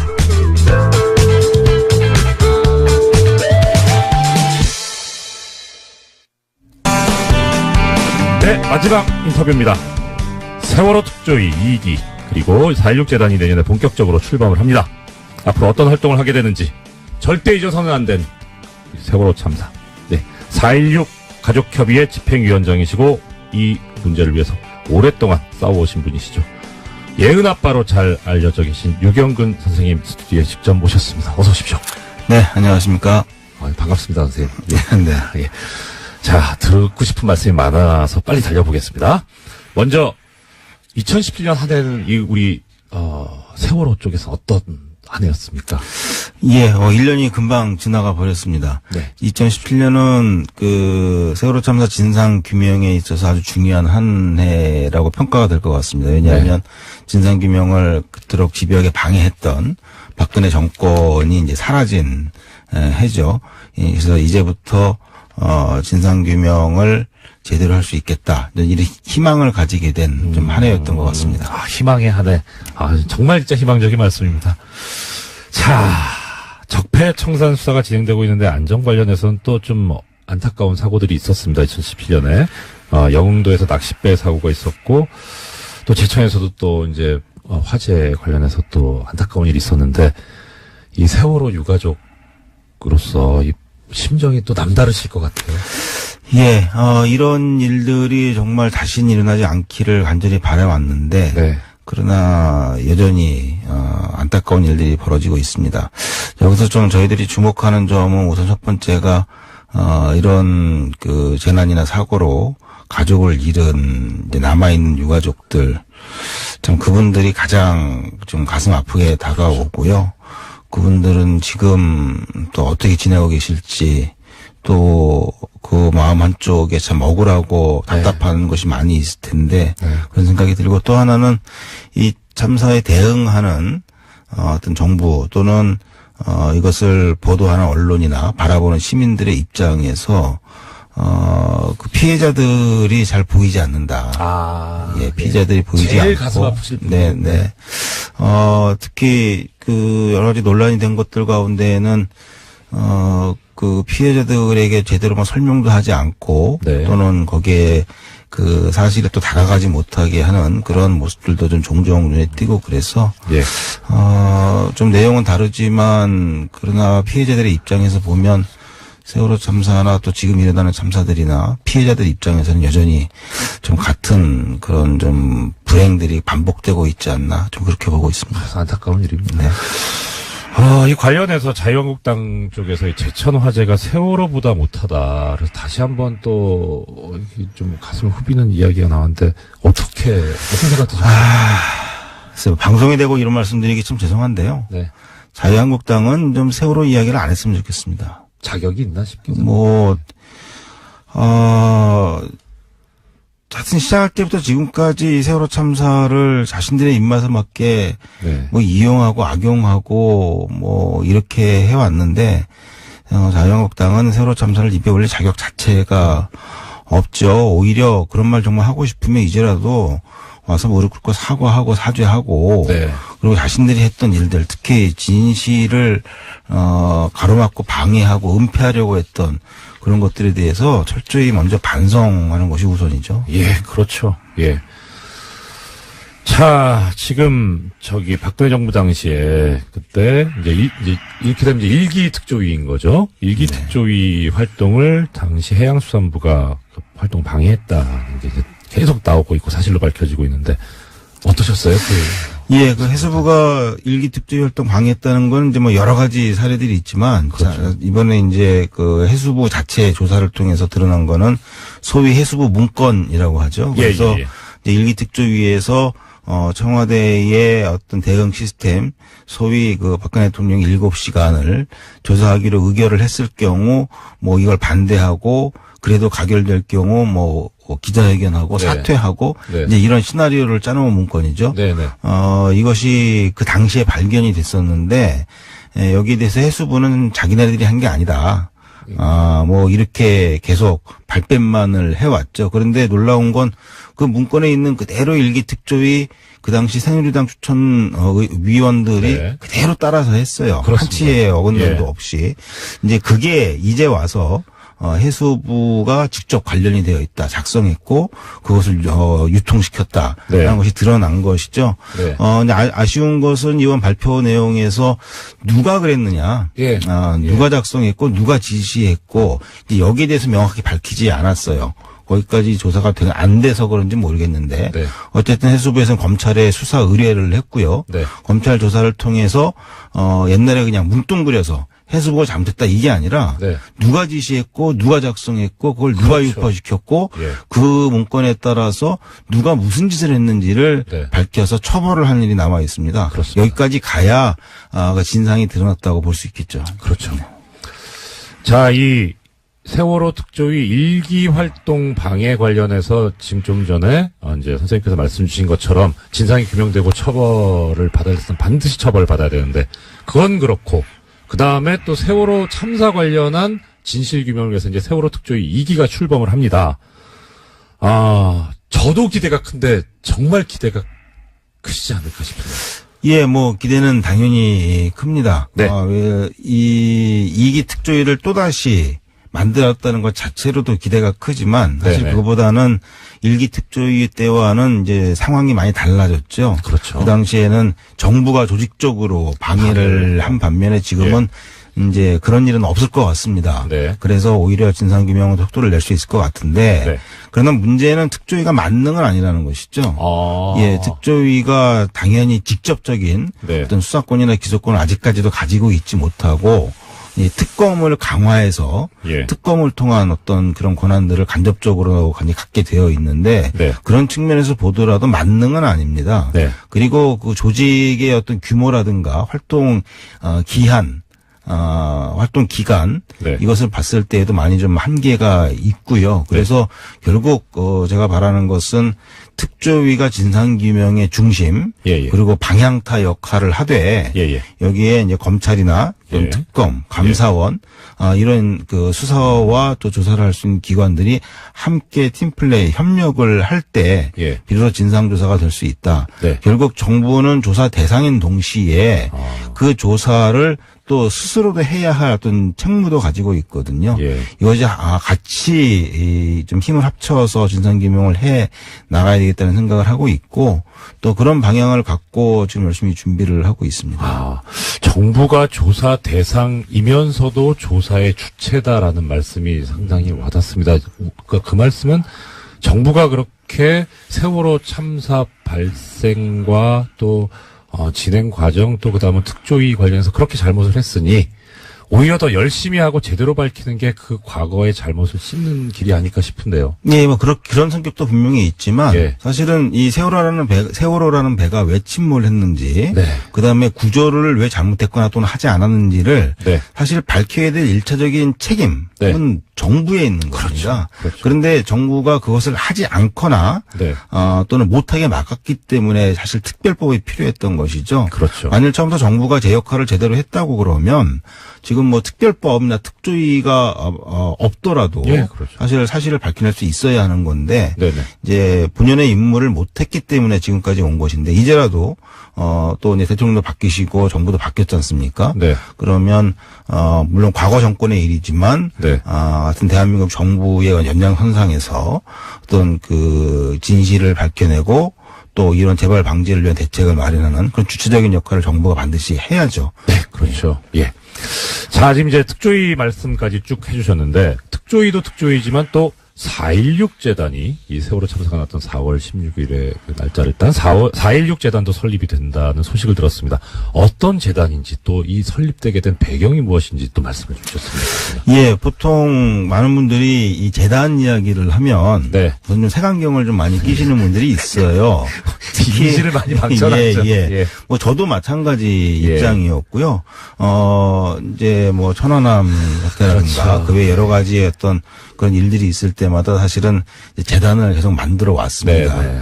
그런데 얼마 전에 제가 천안함 그 유가족들을 통해서 들은 이야기를 보면 그 천안함 재단에서는 그 재단 그 공금이죠. 그걸 갖고 거기에 뭐 간부들이 천안함이 가까이서 보이는 그 해군 골프장에서 골프를 쳤다. 뭐 이런 얘기도 듣고 그랬는데 어쨌든 재단이 제 역할을 못 해왔습니다. 그리고 오히려 그 재단은 뭐 은퇴한 뭐 공무원이라든가 뭐 군인이라든가 뭐 이런 사람들의 어떤 일자리 창출의 개념으로 자꾸 접근을 하는 경우도 그렇죠. 분명히 있었고요. 가장 문제가 되는 것은 이 정부가 그 본래의 뜻에 맞지 않게 자신들의 입맛대로 이것을 운영하기 위해서 좀 이렇게 해왔다는 것이죠.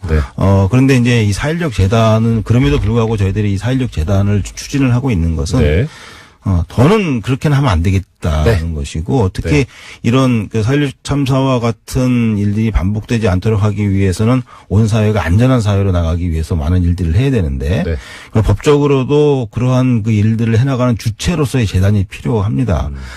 그래서 결국 이 재단을 만드는 과정부터 좀 제대로 해야 되겠다. 그래서 저희 유가족들과 또 피해자들과 그리고 국민들이 함께 만드는 재단이 되어야 되고, 그것이 어느 한쪽의 세력이나 무슨 이쪽에서 뭐 이용해 먹는 재단이 아니고 실질적으로 그 안전한 일들, 안전을 위해서 해야 할 일들을 주도해 나가는 재단으로 좀 만들고 싶은 거죠. 시간이 또 많이 지났네요. 마지막으로 선생님 이거 말씀 주셨으면 합니다. 자, 이 재단이 앞으로 어떤 활동을 할 건지 하고 국민들이 어떻게 참여하면 되는지 30초 안에 좀 말씀해 주시겠습니다. 중요한 문제는 죄송합니다.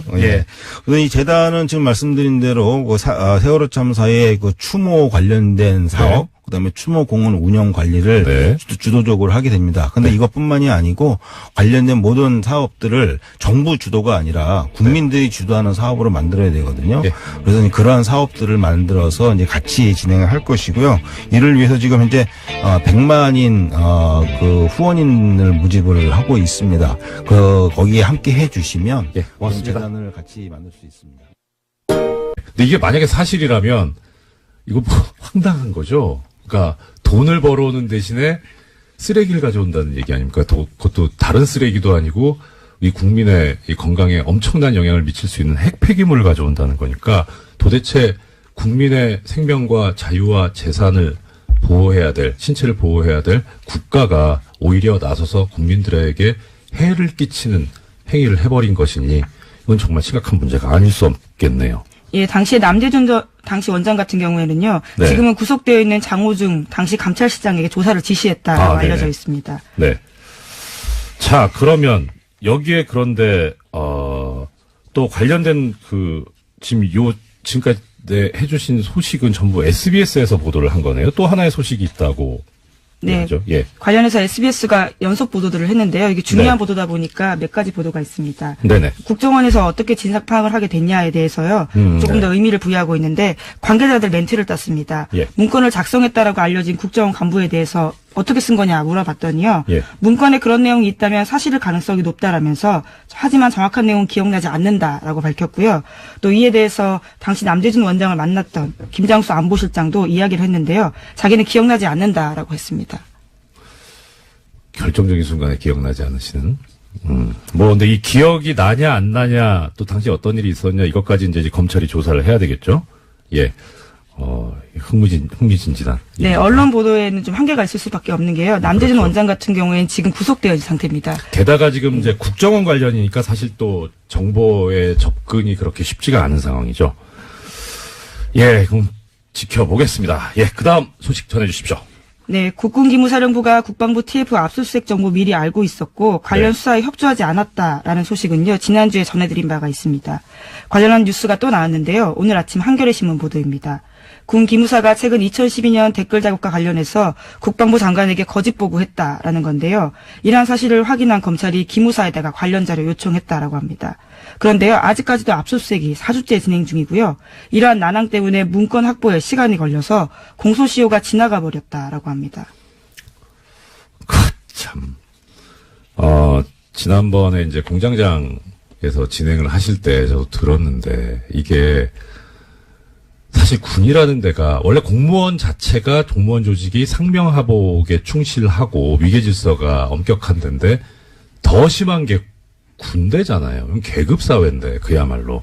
그런데 국군 기무사령부가 그 상급 기관에 대해서 이런 식으로 뭐 그때는 이제 소식을 수사에 협조하지 않고 증거를 인멸한다 이런 얘기가 있었는데 이제 더 나가서 거짓 보고까지 했다.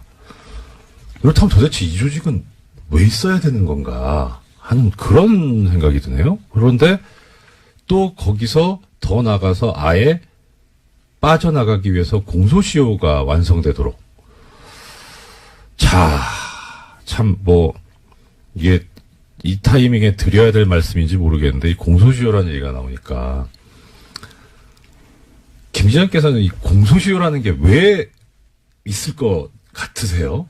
생각이. 그리고 아무래도 좀 편의주의가 아닐까 싶은데요. 평생 수사할 수 없다 보니까 그것을 좀 시간을 한정해 둔 게 아닌가라고 생각해 봤습니다. 그렇죠. 예.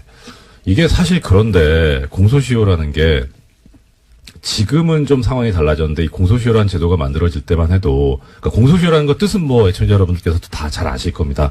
시간을 정해두고 이때까지 검사가 범인을 재판에 넘겨야 하고 그게 넘어가면 처벌을 할 수 없다는 거죠. 실질적으로 그런 시한을 정해놓은 건데 그럼 왜 이런 시한을 정해놨느냐. 첫째는 일단 시간이 지나면 증거가 소멸한다. 그러니까 어차피 시간이 엄청나게 지나서 잡아도 범인을 찾아도 증거가 없어서 처벌을 못할 가능성이 높지 않느냐. 그다음 두 번째는 이렇게 오랫동안 범인 입장에서도 발각되지 않기 위해서 숨어 살아야 되니까 그 자체로 고통이다. 이것도 일종의 형벌이다. 이런 논리가 두 개가 주축을 이루고 있거든요. 그 처음에 이제 공소시효 제도를 배웠을 때는 그럴 수도 있겠다 싶었는데 지금 생각해 보면 예를 들어서 지금 우리 증거 중에 제일 또 높게 치는 증거 중에 하나가 DNA잖아요. 이건 시간이 가도 안 변하잖아요. 증거가 소멸한다? 아닌데.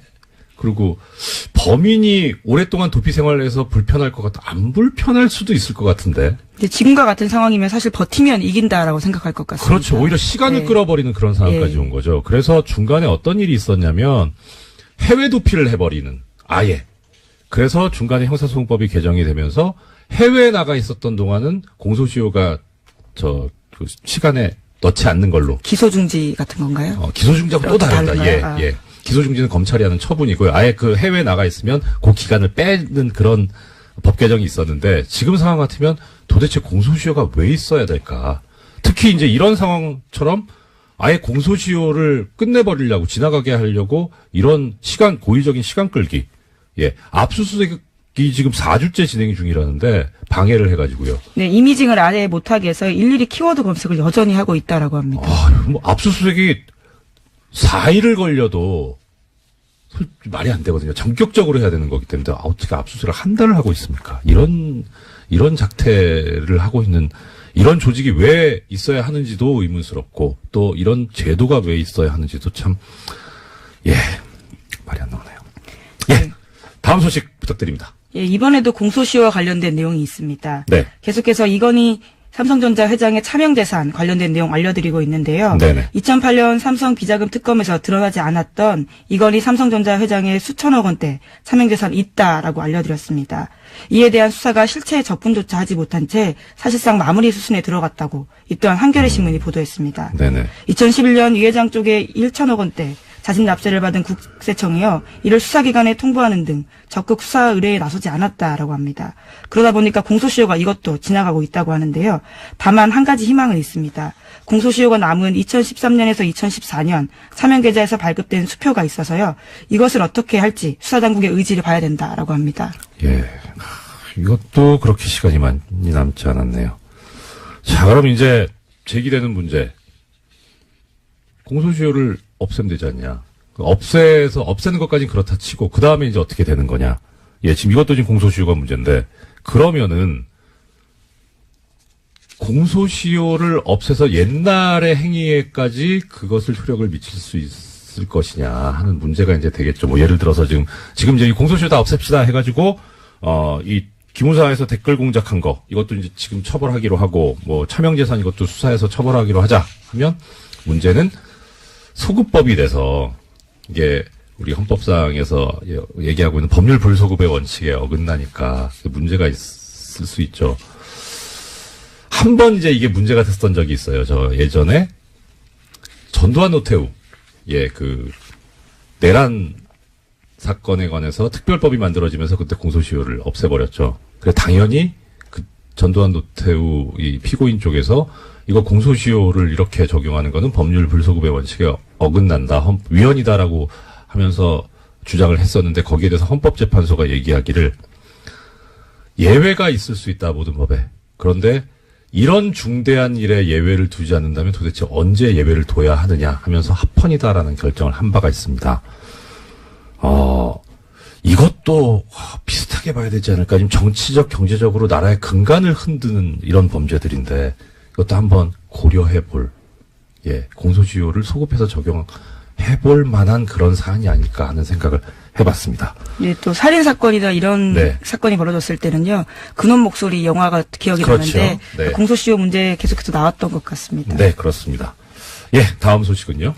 네, 이 또한요, 공소시효 관련된 내용입니다. 오늘 키워드가 공소시효입니까? 네, 오늘 아침에 그런 보도들이 꽤 많았는데요. 이번에는 경향신문 보도입니다.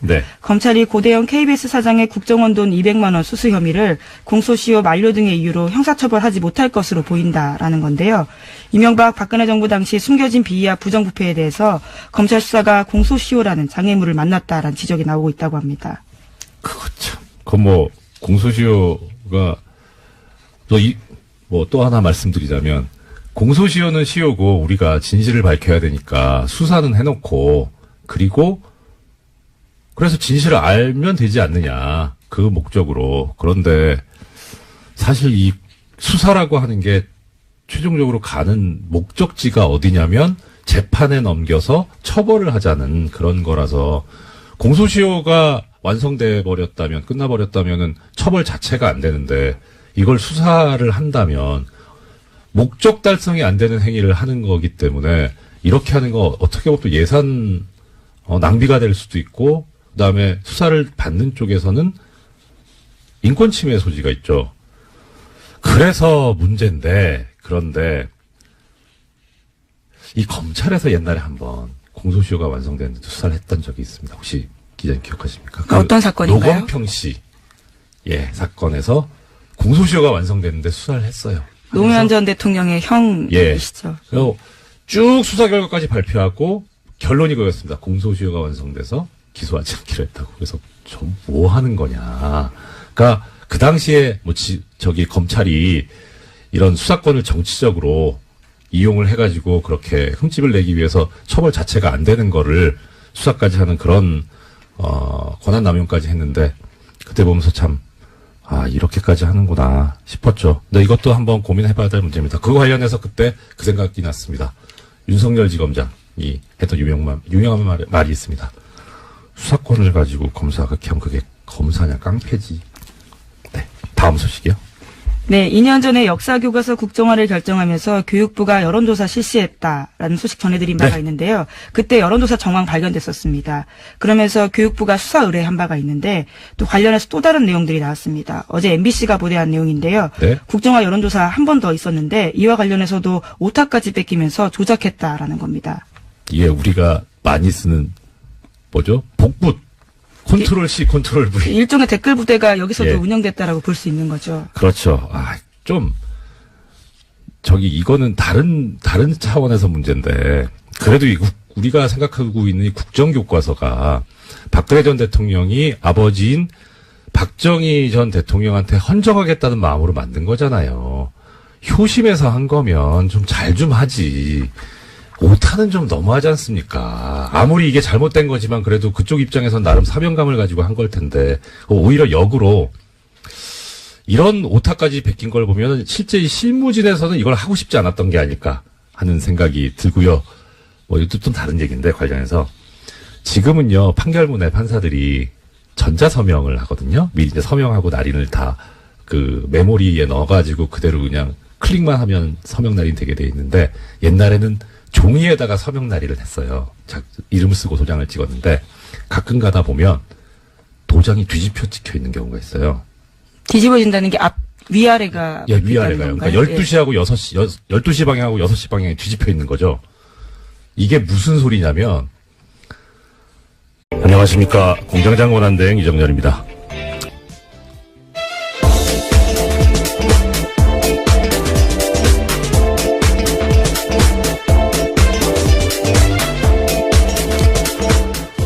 시사인의 김은지입니다.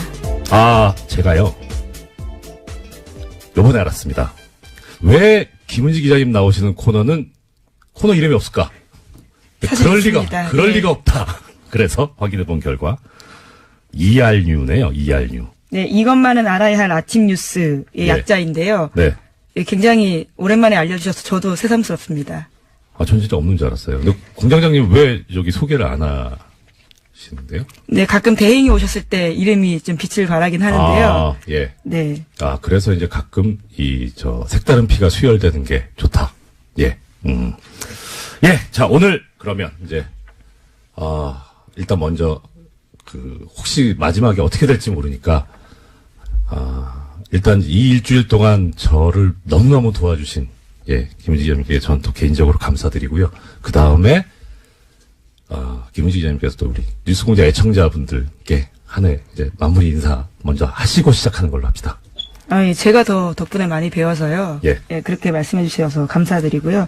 진짜 2017년 뉴스공장이랑 한 해 같이 했었는데 뜻깊은 뉴스들 전할 수 있어서 정말 좋았습니다. 특히 이재용 삼성전자 부회장의 영장 재청구됐을 때 발부된 거, 그 소식 전하면서 정말 저 뿌듯했었거든요. 예, 그 시간에 그 기억들을 다시 한번 되새겨보고 싶습니다. 근데 이상한 게요. 지금 김 기자님 소감을 말씀하시는데 이것도 꼭 뉴스를 전해주세요.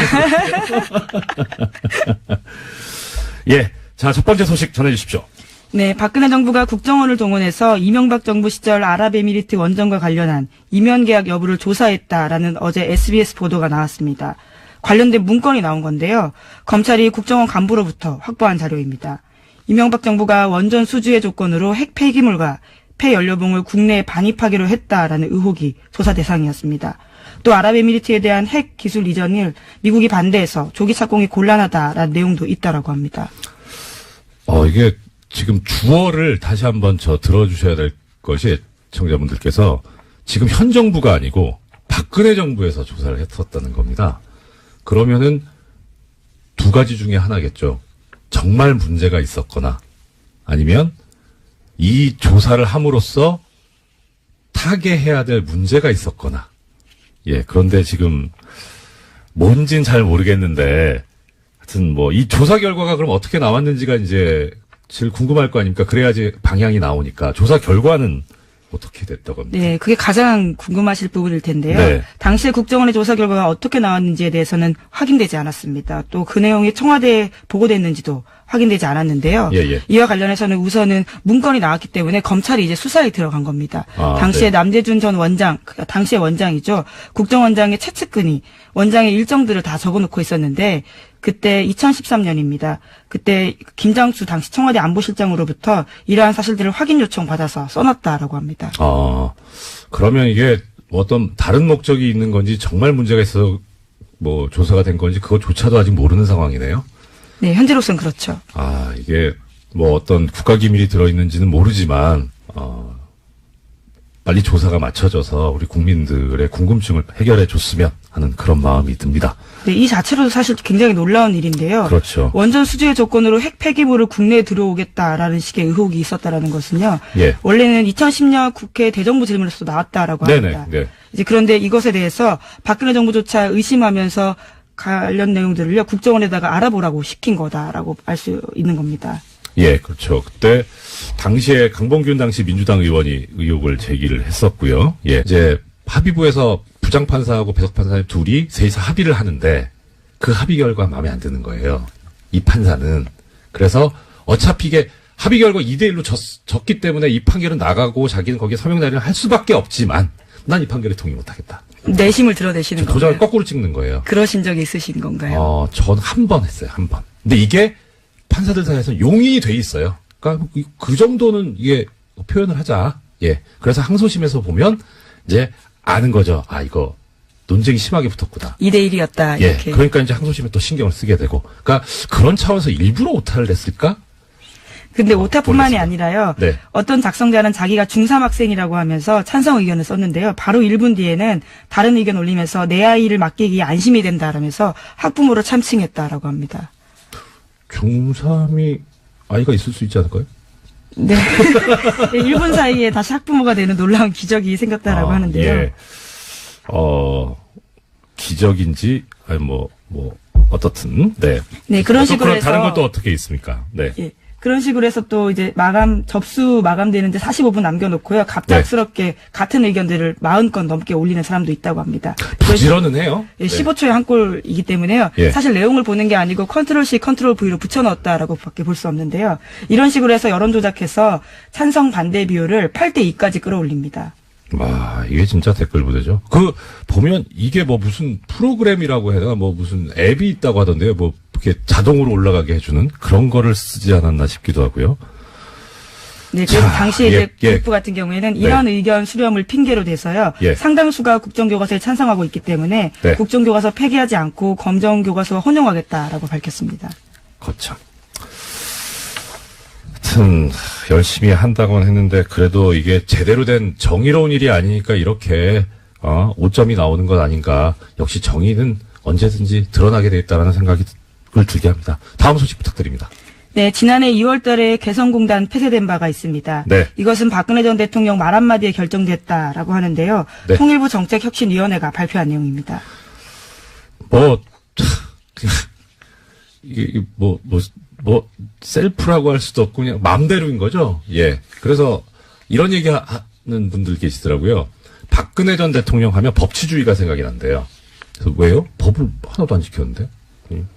법을 안 지켰기 때문에 법치주의가 얼마나 소중한가를 가르쳐 주신 분 아닌가 또 다른 의미의 가르침일 수 있겠네요.